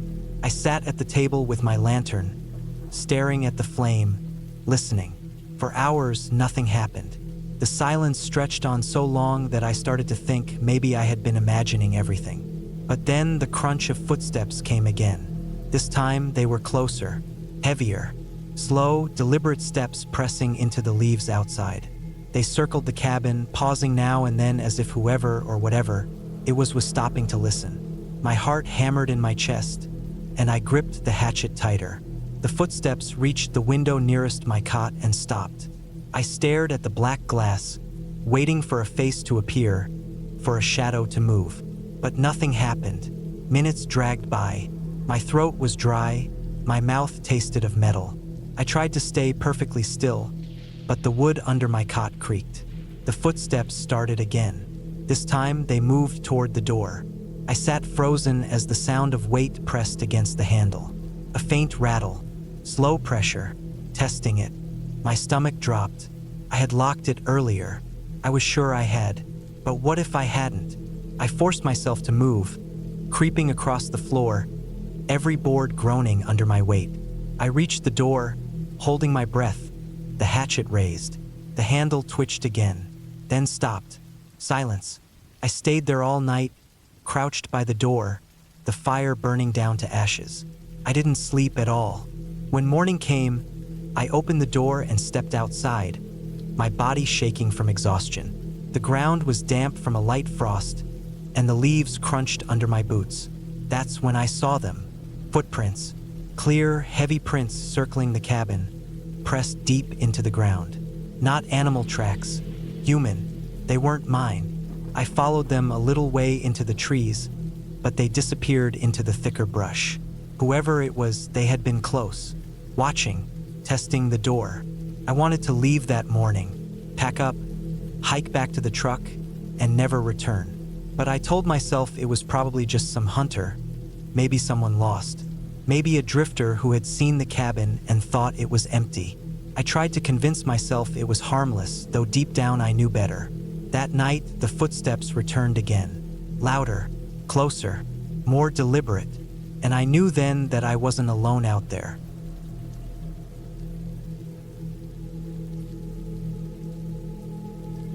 had been planning the trip for months before it actually happened. My work had become unbearable. The same long hours stacked on top of each other. The same commutes through traffic, the same faces, and the same endless cycle that made every week blend into the next. I told myself I needed a real break, not just a lazy weekend sitting at home, but a complete separation from my daily life. That was when I decided on the cabin. The cabin wasn't mine, but it belonged to a friend of my uncle who used to rent it out for cheap whenever he wasn't using it. It was small, plain, and set deep inside the woods near a lake that didn't even have a proper name, just a dot on the map surrounded by trees. The area wasn't tourist-heavy, and that was exactly what I wanted. I didn't care about attractions or sightseeing. I just wanted space, quiet, and no one around to bother me. The drive took longer than I thought it would. The paved roads ended miles back, replaced with dirt that twisted through trees so thick the sunlight barely got through. It felt endless, and more than once I thought I had gone the wrong way. My phone had lost signal earlier, so I had no way of checking a map. I kept going until the track opened into a small clearing where the cabin sat, almost blending into the woods around it. The first thing I noticed was how still it was. No traffic, no voices, not even the hum of power lines. Just silence broken only by the occasional rustle of branches. The cabin looked worn but solid. Wooden planks weathered to a dull gray, a tin roof streaked with rust, and a porch with 2 steps that sagged a little in the middle. It wasn't much, but it was all I needed. I unloaded my bags, carried them inside, and looked around. The place was smaller than I imagined. A single main room held a bed pushed against the far wall, a small wood stove in the corner, a counter with a few shelves above it, and a table with 2 chairs. There was no electricity, no plumbing, and the bathroom was nothing more than an outhouse behind the cabin. The lake was a short walk away and would serve as my water source. I had brought supplies with me: canned food, a water filter, matches, batteries, and everything I thought I'd need for a week alone. That first evening felt peaceful. I built a fire in the stove, cooked some beans, and ate while sitting on the porch. The sun went down quickly, fading behind the trees until the whole forest sank into shadow. It was darker than I was used to, darker than the city ever gets. When night fully came, it felt like the woods swallowed the cabin whole. The only light came from the small lantern I had set on the table inside. Beyond that, the trees were just black shapes pressing in on all sides. The silence that had felt calm earlier now felt heavier. It was so complete that every small sound stood out. A branch snapping somewhere far off, an owl hooting, the scurry of something moving across the leaves.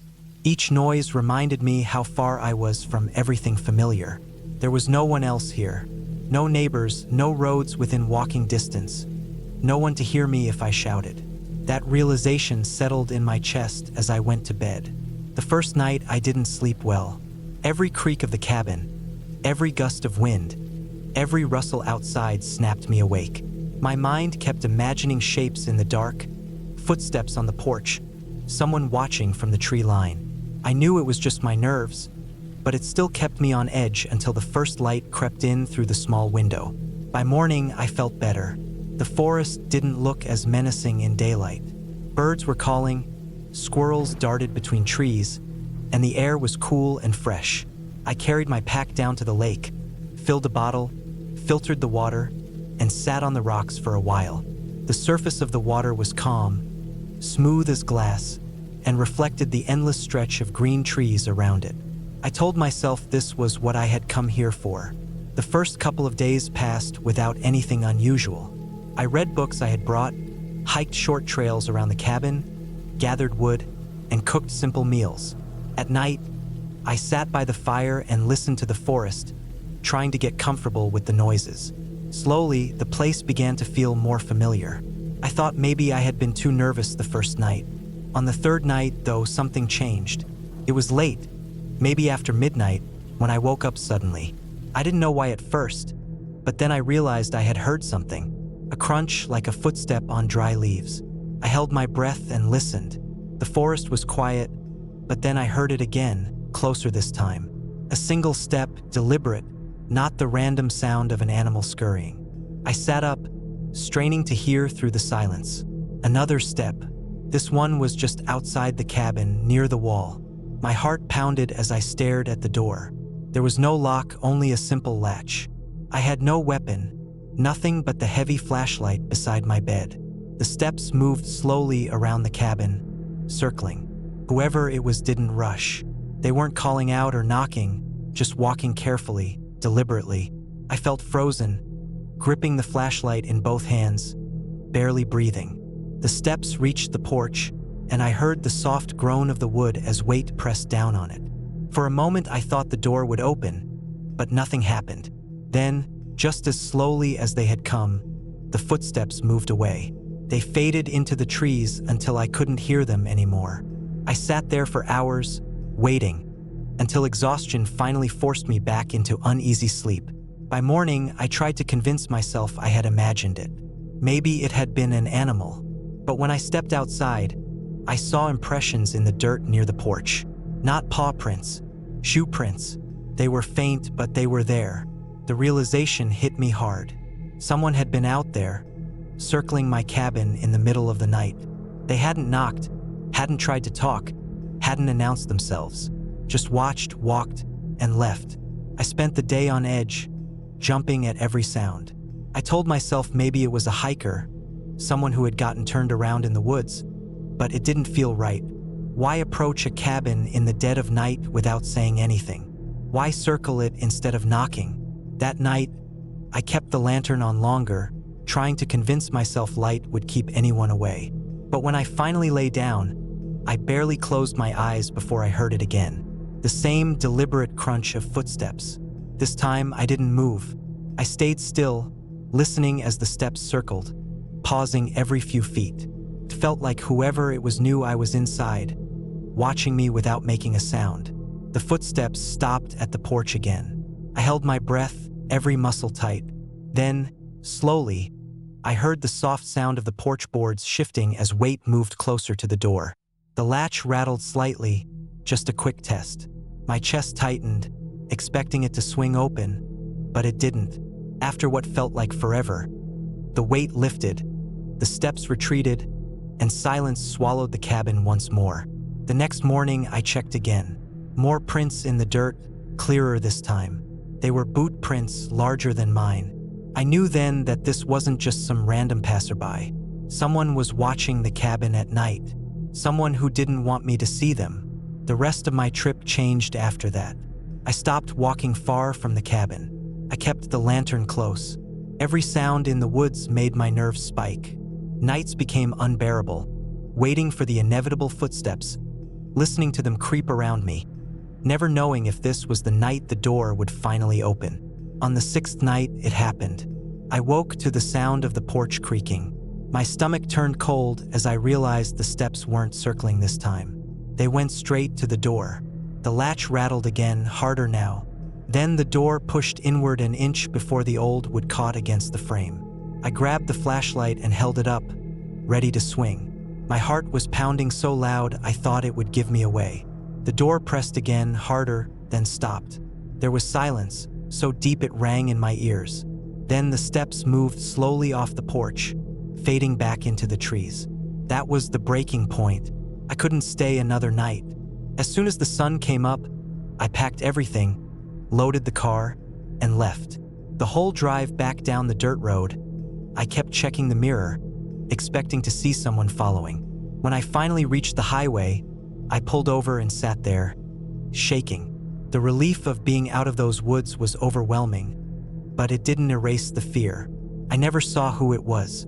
I never knew what they wanted. Maybe it was just someone messing with me, or maybe it was someone waiting for me to let my guard down. I never went back to that cabin. Later, when my uncle asked about the trip, I just told him it wasn't for me. I didn't explain the nights of footsteps, the door rattling, or the prints in the dirt. But I still remember lying in that bed, holding my breath while someone walked circles around me in the dark, knowing nothing but a thin wooden wall separated us. And I know, without a doubt, if I had stayed longer, they would have come inside.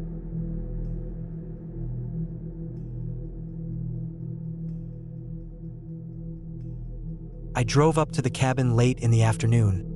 the road twisting through the tall trees until it felt like I was swallowed whole by the forest. The sun had already dipped low, spilling long streaks of gold through the branches. But I knew I had a little more than an hour of light before the woods turned dark.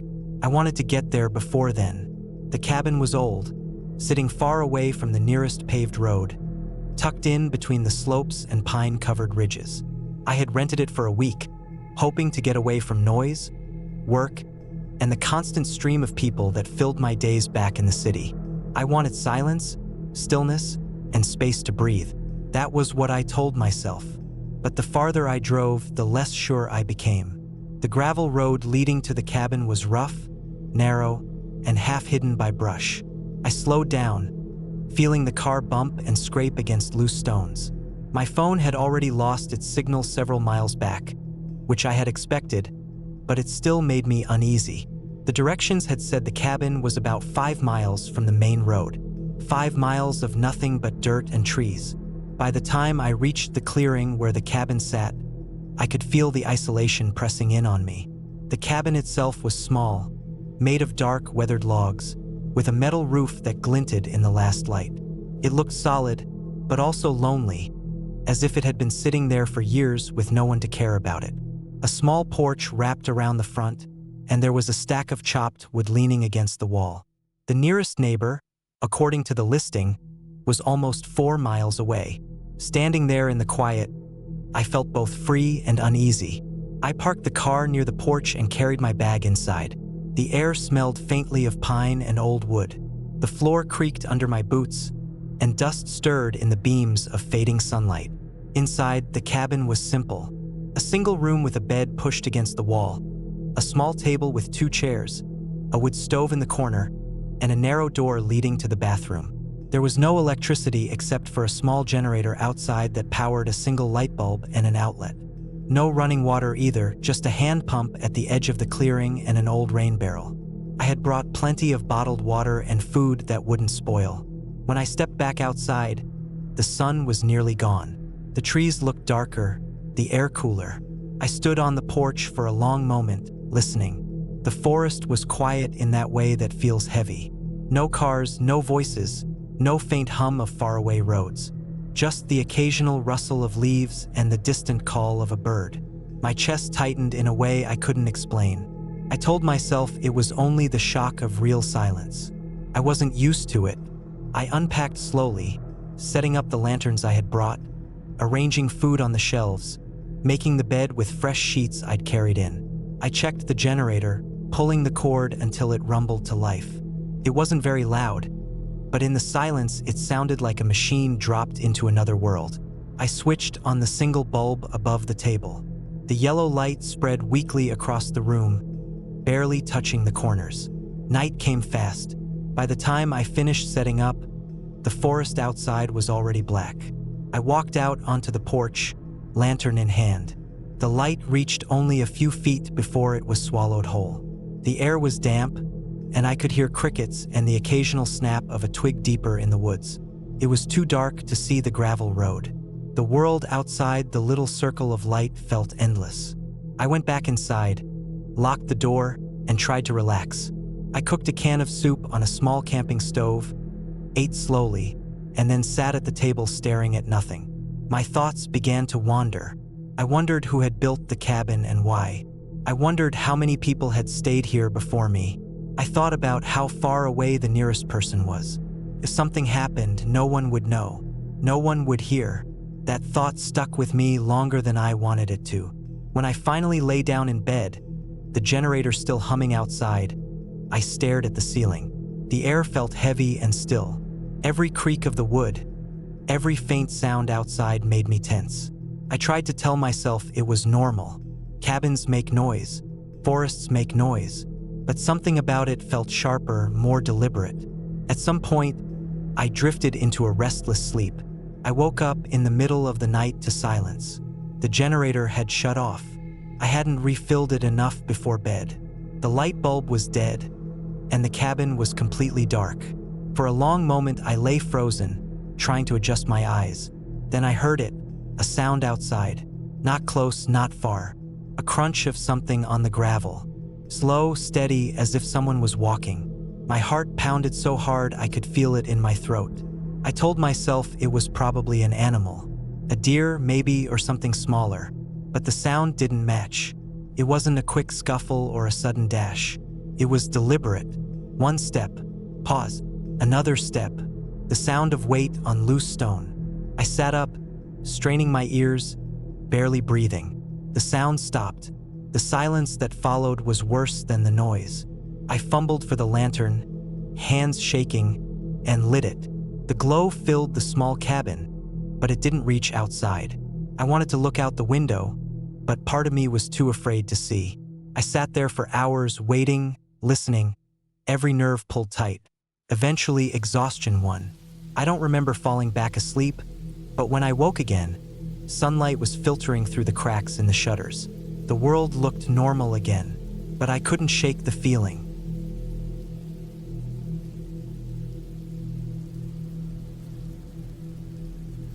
I had been planning the trip for a long time, thinking it would be the kind of quiet break I needed. Life had been feeling heavy, the kind of weight that presses down slowly over weeks and months until every day feels the same. I wanted space away from the noise of the city, away from the phone calls, away from everything that seemed to pull at me without pause. A small cabin far out in the woods sounded perfect. I didn't want luxury. I didn't want crowds. I wanted a place where the silence would be deep enough to hear my own breathing and the wind moving through the trees. The cabin I found wasn't much. It was tucked far away from the main road, the kind of place that took a dirt trail to reach, where branches scraped along the car as I drove.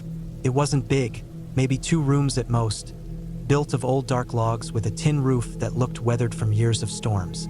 There was a small porch with 2 wooden steps leading up to the door, and off to the side a narrow shed with a sagging roof. The ground around the cabin was uneven, with weeds and wild grass climbing close up to the wood. It looked rough but still solid enough to stay in. That was what I wanted, something real, something plain. When I first stepped inside, it smelled of wood and dust. The floorboards creaked under my shoes.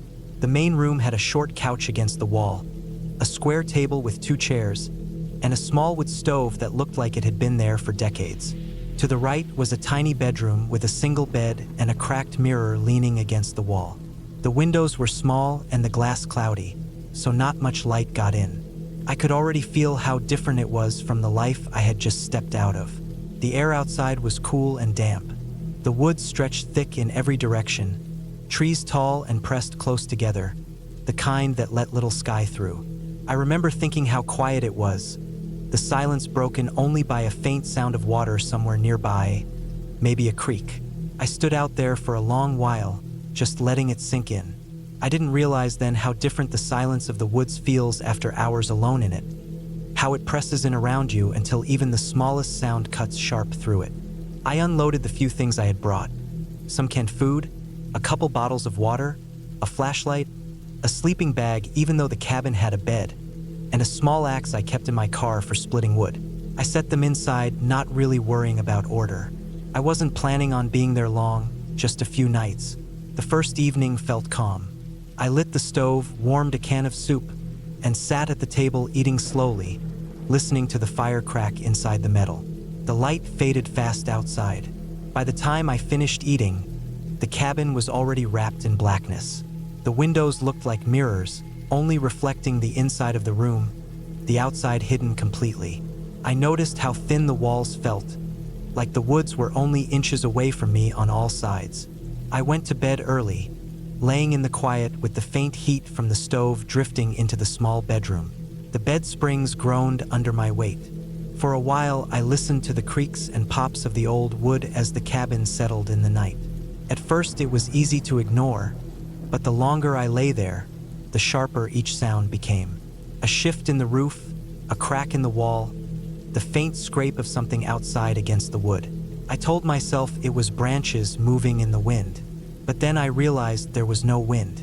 I turned on my side, facing the window. It was black beyond the glass, no stars, no moonlight. I stared until my eyes burned, waiting to see something, but there was only the reflection of my own face faintly in the glass. I must have fallen asleep sometime after that because I woke with the light of morning cutting through the cracks in the blinds. The next day passed slow. I walked a little way into the woods, following the faint sound of water until I found the creek.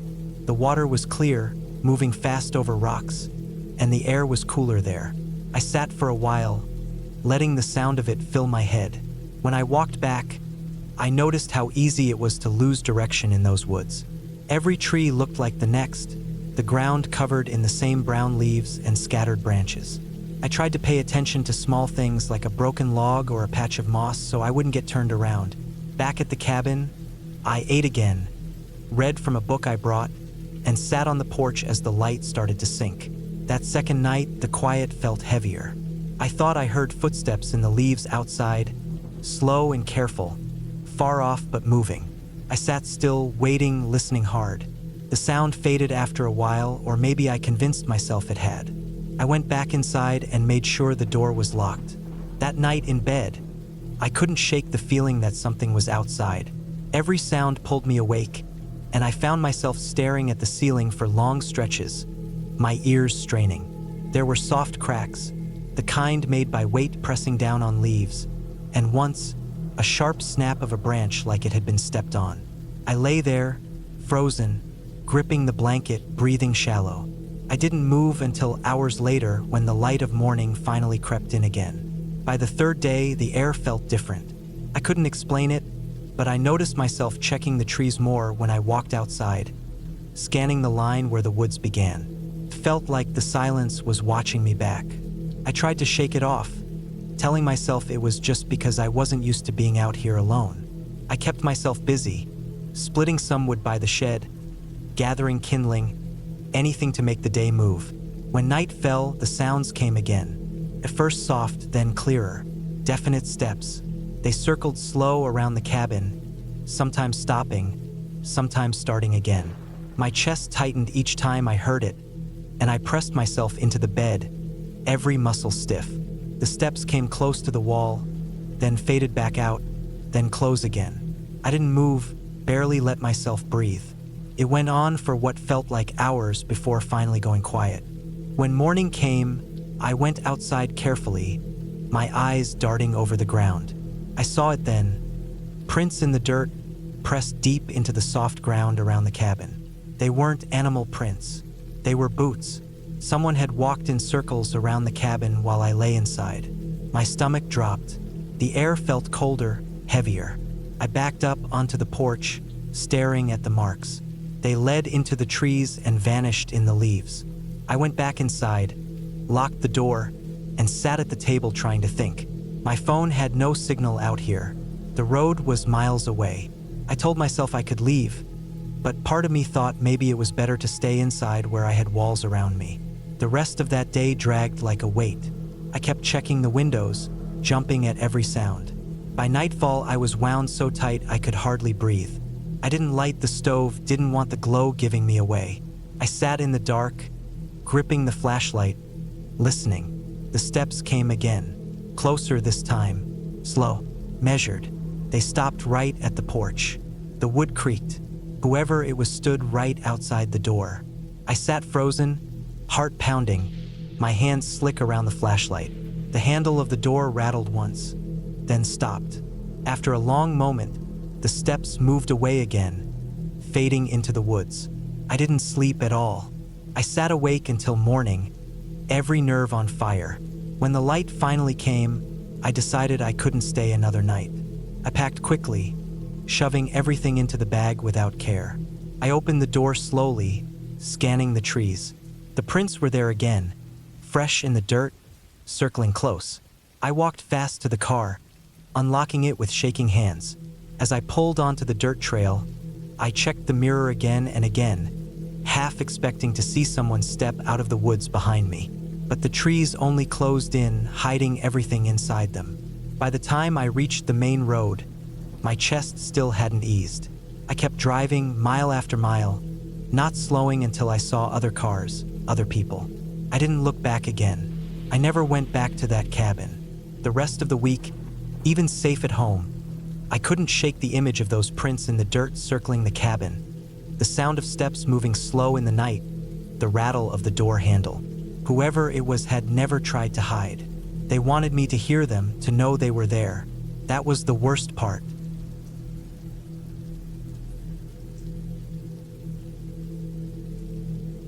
I had been looking forward to some time alone in the woods for a while. My work had been eating me alive, and every day in the city felt the same, loud and crowded, with no space to breathe. When a friend told me about a cabin that was available for a few weeks, I decided to take it. I wanted peace, space, and silence. I didn't know what was waiting for me or how much I would end up regretting the decision later. The cabin was small but solid, built from old wood with a slanted roof that still held against the weather. It sat alone at the end of a dirt road, surrounded by thick trees that looked endless. The only way in or out was a narrow path that wound back down toward the highway, and even that was rough. The place had a porch, 2 rooms, and a fireplace that looked like it hadn't been used in years. Inside, it smelled faintly of wood rot and dust, but it wasn't unbearable. I arrived in the late afternoon, just before the sun began to dip, and I unloaded my supplies. I had brought enough canned food, dry goods, and water to last for a couple weeks. I stacked everything neatly on the shelves inside. My phone barely had service, just one weak bar that flickered on and off. It didn't matter. I had told people where I was going. I wanted to disconnect anyway. The first night passed quietly. I cooked a simple meal on the old propane stove, sat on the porch, and listened to the forest. It was darker out there than I expected, almost heavy with silence. When the wind moved through the trees, it sounded like whispers. At night, I locked the door, crawled into the old bed, and told myself I'd get used to it. The second day, I explored the woods nearby. I walked maybe a mile in different directions, marking my path with strips of cloth I tied on branches so I wouldn't get turned around. The forest was dense, thick with pine, oak, and underbrush that clawed at my legs. I didn't see another cabin, another road, not even a sign of people. Just animal tracks in the dirt.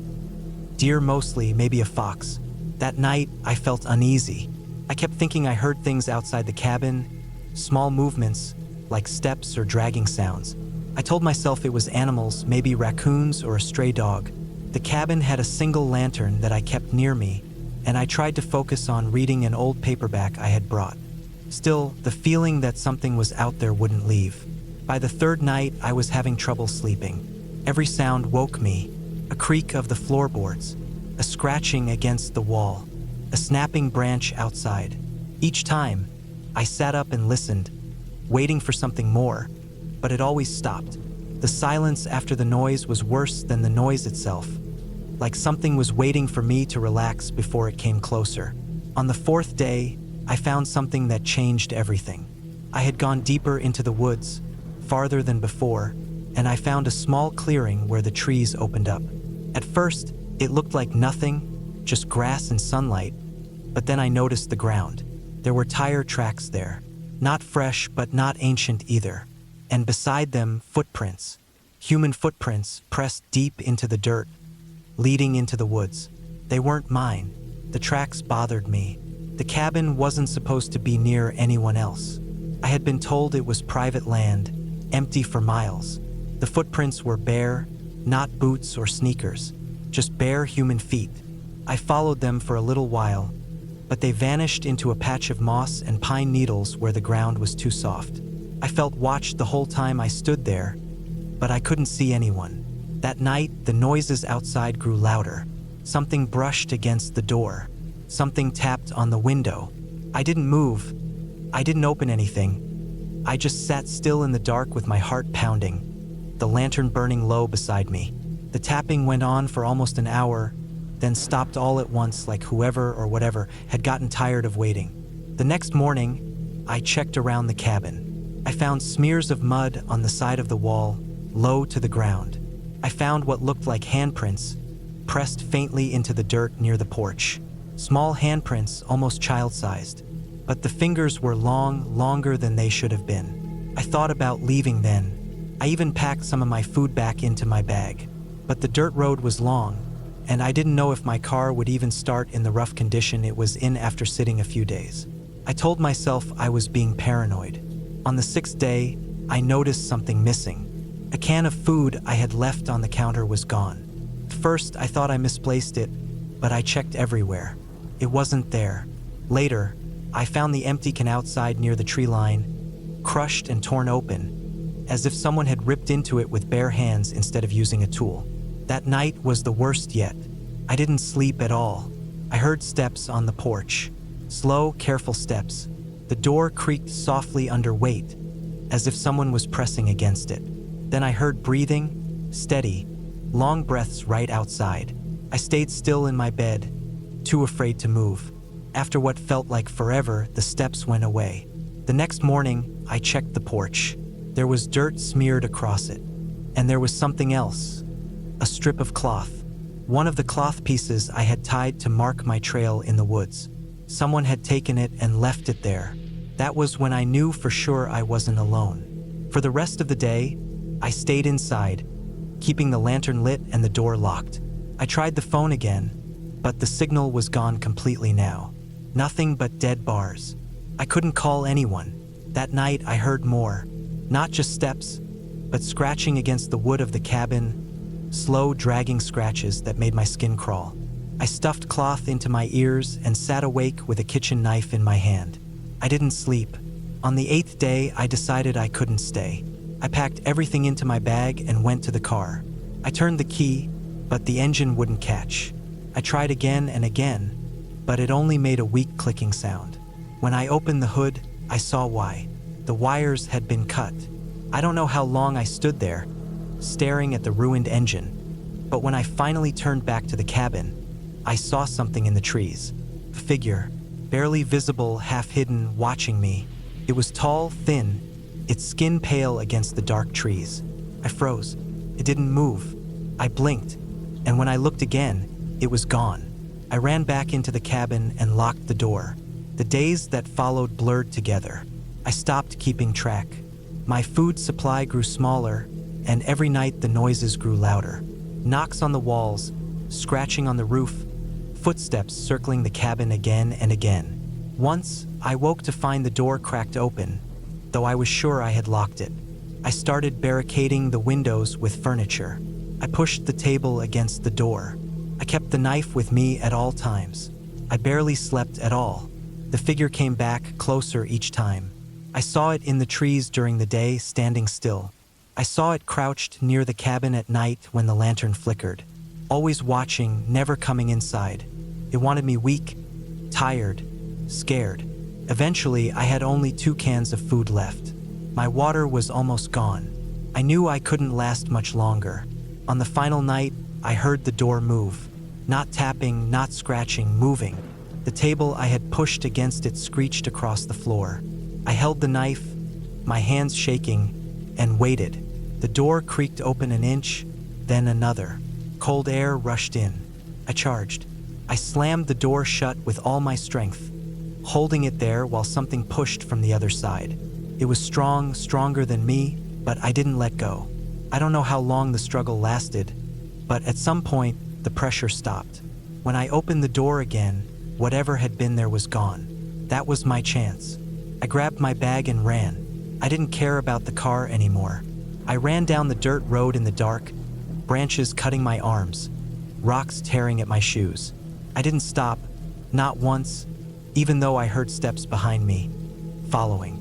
I ran until the trees opened and I saw the faint glow of headlights on the highway. Passing trucks stopped when I stumbled out, waving like a madman. I climbed in, shaking, breathless, barely able to explain where I had come from. I never went back for the car. I never went back for my things. The cabin still stands somewhere out there, deep in the trees. And whoever or whatever was watching me is probably still there too, waiting for the next person to come alone, thinking they'll have peace and quiet. I thought I was going for rest. What I found was something I'll never forget for as long as I live.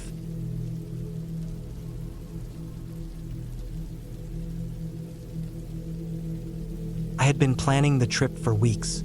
I wanted to get away from the noise of the city, from the constant movement and screens, and just sit alone for a few days in the woods. I thought it would be peaceful, quiet, and maybe even good for my head. I rented a small cabin that sat on the edge of a forest, not too far from a lake.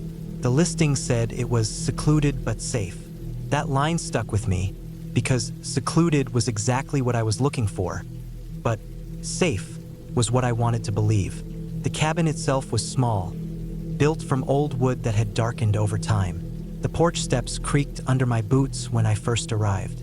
It had one room with a bed, a small kitchen area, a wood stove, and a tiny bathroom that had been added later with a pump for water. There was no signal. I had known that before, but standing inside the cabin, looking at my phone with no bars at all, I felt the weight of it. I wasn't used to being completely cut off. I unpacked my bags slowly, listening to the wind in the trees outside. The air smelled different out here, cleaner, mixed with the scent of pine and wet earth. There were no engines humming, no voices, just the shifting of branches. It was exactly what I had asked for. The first night was calm. I made myself a simple dinner on the gas stove, sat on the small porch, and watched the sun go down behind the trees. As the light faded, the forest turned darker than I expected, the kind of darkness that makes your eyes strain to find shapes that aren't there. By the time I went back inside, I was already locking the door twice, even though I knew no one was supposed to be around. I lay in bed, listening to the woods. I could hear insects, frogs by the lake, and the occasional snap of a twig. Each sound felt sharper without city noise to hide it. At some point, I fell asleep. When I woke the next morning, it was because of the silence. The forest wasn't loud anymore. The frogs had gone quiet, and even the birds seemed absent. The only sound was a slow creak from the porch outside, like weight pressing on wood. I froze in bed, holding my breath. I told myself it was probably an animal. The steps weren't high off the ground, and raccoons or deer could wander close. But as I listened, the creak came again, followed by another. It wasn't random scratching or shifting. It was the rhythm of footsteps. I waited, staring at the ceiling, every nerve in my body tight. After a minute, the noise stopped. I didn't move for a long time. Eventually, I forced myself to sit up and look through the window. The porch was empty. The yard was empty. The tree line was still. I tried to laugh at myself, but my throat was dry. The rest of the day, I couldn't stop checking the windows. I walked around the cabin, looking for prints in the dirt or grass, but I didn't see anything clear. Maybe the wood had just shifted with the temperature. I told myself that, but the way the sound had been spaced out, steady and careful, kept coming back to me. That night, I had trouble sleeping. Every sound outside felt close. I kept staring at the door, waiting for the handle to move.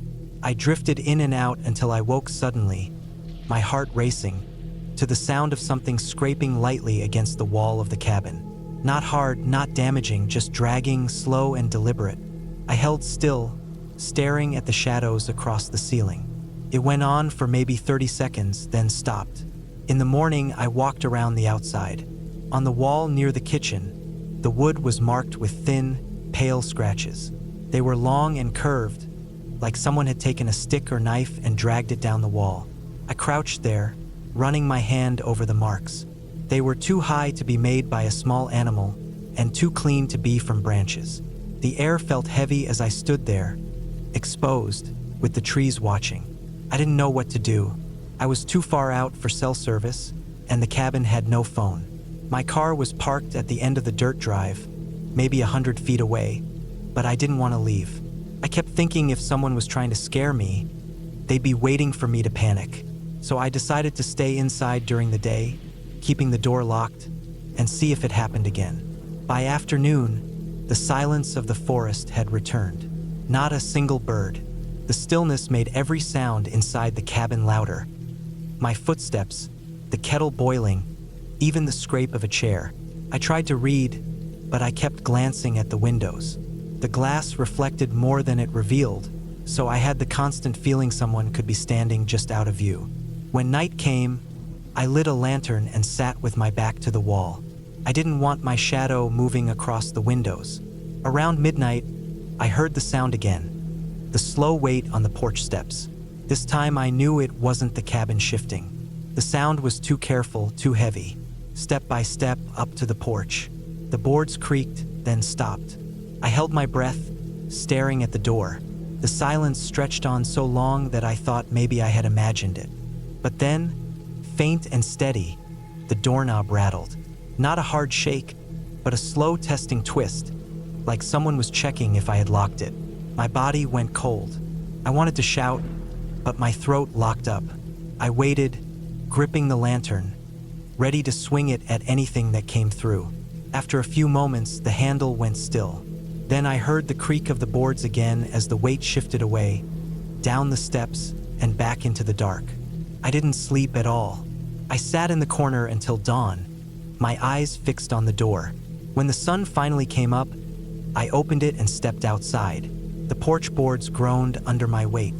I looked down at the ground and saw them, prints. Not boots, not shoes, but bare feet. Large, heavy, pressed deep into the dirt. They led up the steps, stopped at the door, and then turned back toward the trees. I felt sick. My hands were shaking as I traced the prints with my eyes. Someone had been there. Not an animal, not my imagination. Someone barefoot, moving through the woods at night, circling the cabin. I thought about leaving right then, throwing my stuff in the car and driving until I reached town. But the road was rough, and part of me was terrified of breaking down alone. Another part thought maybe whoever it was wanted me to run. Maybe they were waiting along the road. So I stayed another night. It was the worst night of my life. I barricaded the door with the table and sat on the floor with the lantern off. My eyes adjusted to the dark inside the cabin. Hours passed in silence. Then the sounds began again. This time, not just the porch. There were steps circling the cabin, slow and measured. Gravel shifting, grass pressed under weight. They moved from wall to wall, dragging something along the wood as they went. I heard the scratch of metal, the dull thump of knuckles. I stayed completely still. My whole body ached from how tightly I was holding myself. The steps went on for what felt like forever, sometimes stopping, sometimes starting again, until finally, they faded back into the woods. When morning came, I didn't wait. I grabbed my bag, shoved it into the car, and drove the dirt road as fast as I could. I didn't look in the mirrors. I didn't stop until I reached the main highway. When I finally pulled over at a gas station, I stepped out and walked around the car. The windows were smeared with prints. Not handprints, but smudges of dirt and grease, as if someone had been pressing their face against the glass, trying to see inside while I slept. That was the last time I went to that cabin.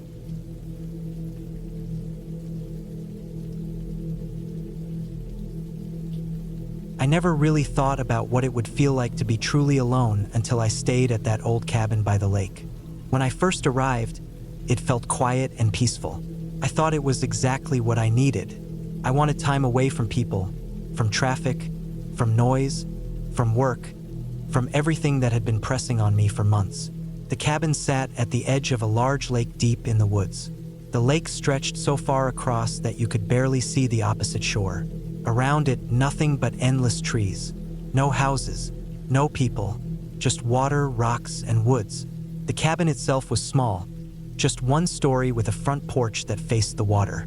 The boards of the porch were uneven and gray from years of weather. The door was swollen from dampness, and I had to pull hard to open it when I first got there.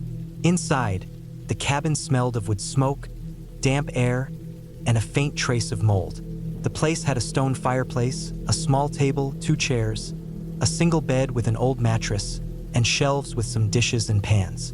It wasn't fancy, but it had what I needed. I brought food, bottled water, and a few supplies with me. First, everything felt calm. I unloaded my bags, stacked my things neatly, and stepped back outside to look at the lake. The water was still. It had that flat, glassy surface that mirrors the sky. The air was cool and damp, and there was a faint smell of pine and wet soil. The only sound was the distant caw of a crow somewhere in the forest. For the first few hours, I actually felt happy. I sat on the porch and just let myself breathe. I thought maybe this would be the kind of trip that clears your head. But as the evening came down and shadows grew longer across the trees, something inside me shifted. The stillness no longer felt peaceful. started to feel heavy, like a blanket pressing over me. The woods were too quiet. No distant hum of cars. No far-off barking dogs. Just absolute silence, broken only by small cracks of branches now and then. I kept looking toward the tree line without meaning to. The longer I stared, the darker those woods seemed, as if they hid something just out of sight. I went back inside before it got completely dark. I lit a lantern and made a simple dinner. The sound of my fork against the plate echoed strangely in that empty cabin. Every time I paused, the silence pressed in again. I started noticing little things. The way the window panes rattled faintly even though the air was still. The way the boards creaked under my steps. Not just where I stepped, but a second later, like the wood was settling after me. I tried to sleep early, but that first night I kept waking. The mattress was lumpy, and the air smelled damp. But more than that, I kept hearing noises. A faint shuffle outside. A small snap, like a twig breaking near the porch. Then nothing. I told myself it was just animals, maybe raccoons or deer. Still, every time I started to drift off, another sound would come. Sometimes it seemed like footsteps, slow and uneven, circling the cabin. I kept staring at the dark ceiling, my ears straining. I didn't dare get up to check. By morning, I was exhausted. The next day, I tried to distract myself. I took a long walk along the lake shore. The air was fresh, and the water was cold when I dipped my hands in. I found a fallen log and sat there for a while, watching small fish ripple near the surface. But even out there, I couldn't shake the feeling of being watched. The woods were thick, and you couldn't see far past the first line of trees. I kept glancing over my shoulder, sure I'd see someone standing there. Each time, it was nothing but trunks and shadows. Back at the cabin, I decided to do some chores. I swept the floor, wiped dust off the table, and stacked my food supplies. Doing simple tasks kept me from thinking too much. But when evening came again, the dread crept back in. I cooked dinner and sat at the table, chewing slowly, my ears tuned to every sound outside. The sun sank, shadows stretched, and the silence grew heavy again. That second night, the noises outside were louder. I heard definite crunches in the dirt near the porch. Slow, heavy steps, then a pause, then another step. My chest felt tight. I gripped the blanket and told myself not to move. The sound would fade, then return like something circling. At one point, I thought I heard breathing outside the window. A slow, rough sound, like someone standing close. I froze, barely even breathing myself. After a long time, it stopped. I didn't sleep at all that night. By the third day, I felt drained and jumpy. I walked further into the woods just to distract myself. I tried to find animal tracks, thinking maybe that's what I'd been hearing. I saw some deer prints near the shore and small raccoon tracks near a muddy patch. But none of that explained the slow, heavy steps I'd heard at night. The steps hadn't sounded like animals. They had sounded human. I started noticing small details around the cabin that made me uneasy. The dirt by the porch had marks in it, like faint shoe prints, but the edges were blurred, maybe from wind. The window near my bed had a smudge, like something pressed against it recently. I told myself it was just dirt, but it looked like the faint outline of a hand. That night was the worst. As soon as it got dark, I felt it again, that pressure, that sense of being watched. The noises started earlier too. A shuffle, then two steps, then silence. I lay stiff in bed, my heart pounding. Then I heard it clearly, the creak of the porch boards, as if weight was pressing down on them. Slow, careful, step by step. It stopped right outside the door. I stared at the dark ceiling, barely breathing, listening. Then the door handle rattled. Just a quick shake, like someone testing if it was locked. My body went cold all over. I stayed completely still. After a long pause, the boards creaked again, footsteps moving away. I didn't sleep at all. By morning, I knew I couldn't stay another night. Something or someone was out there. I packed my things fast, stuffing them into my bag with shaky hands. When I opened the door to leave, I saw fresh footprints in the dirt.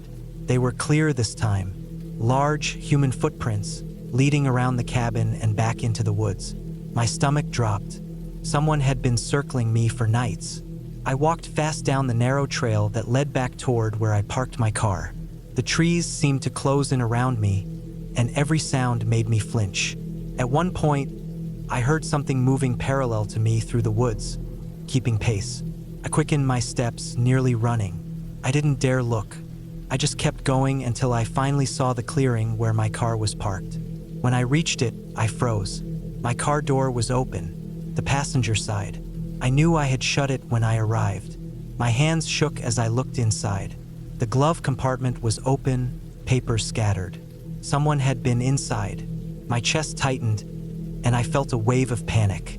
I grabbed my keys from my pocket, slid into the driver's seat, and locked the doors fast. I started the engine with trembling hands. As I drove down the rough dirt road away from the cabin, I kept glancing in the rearview mirror.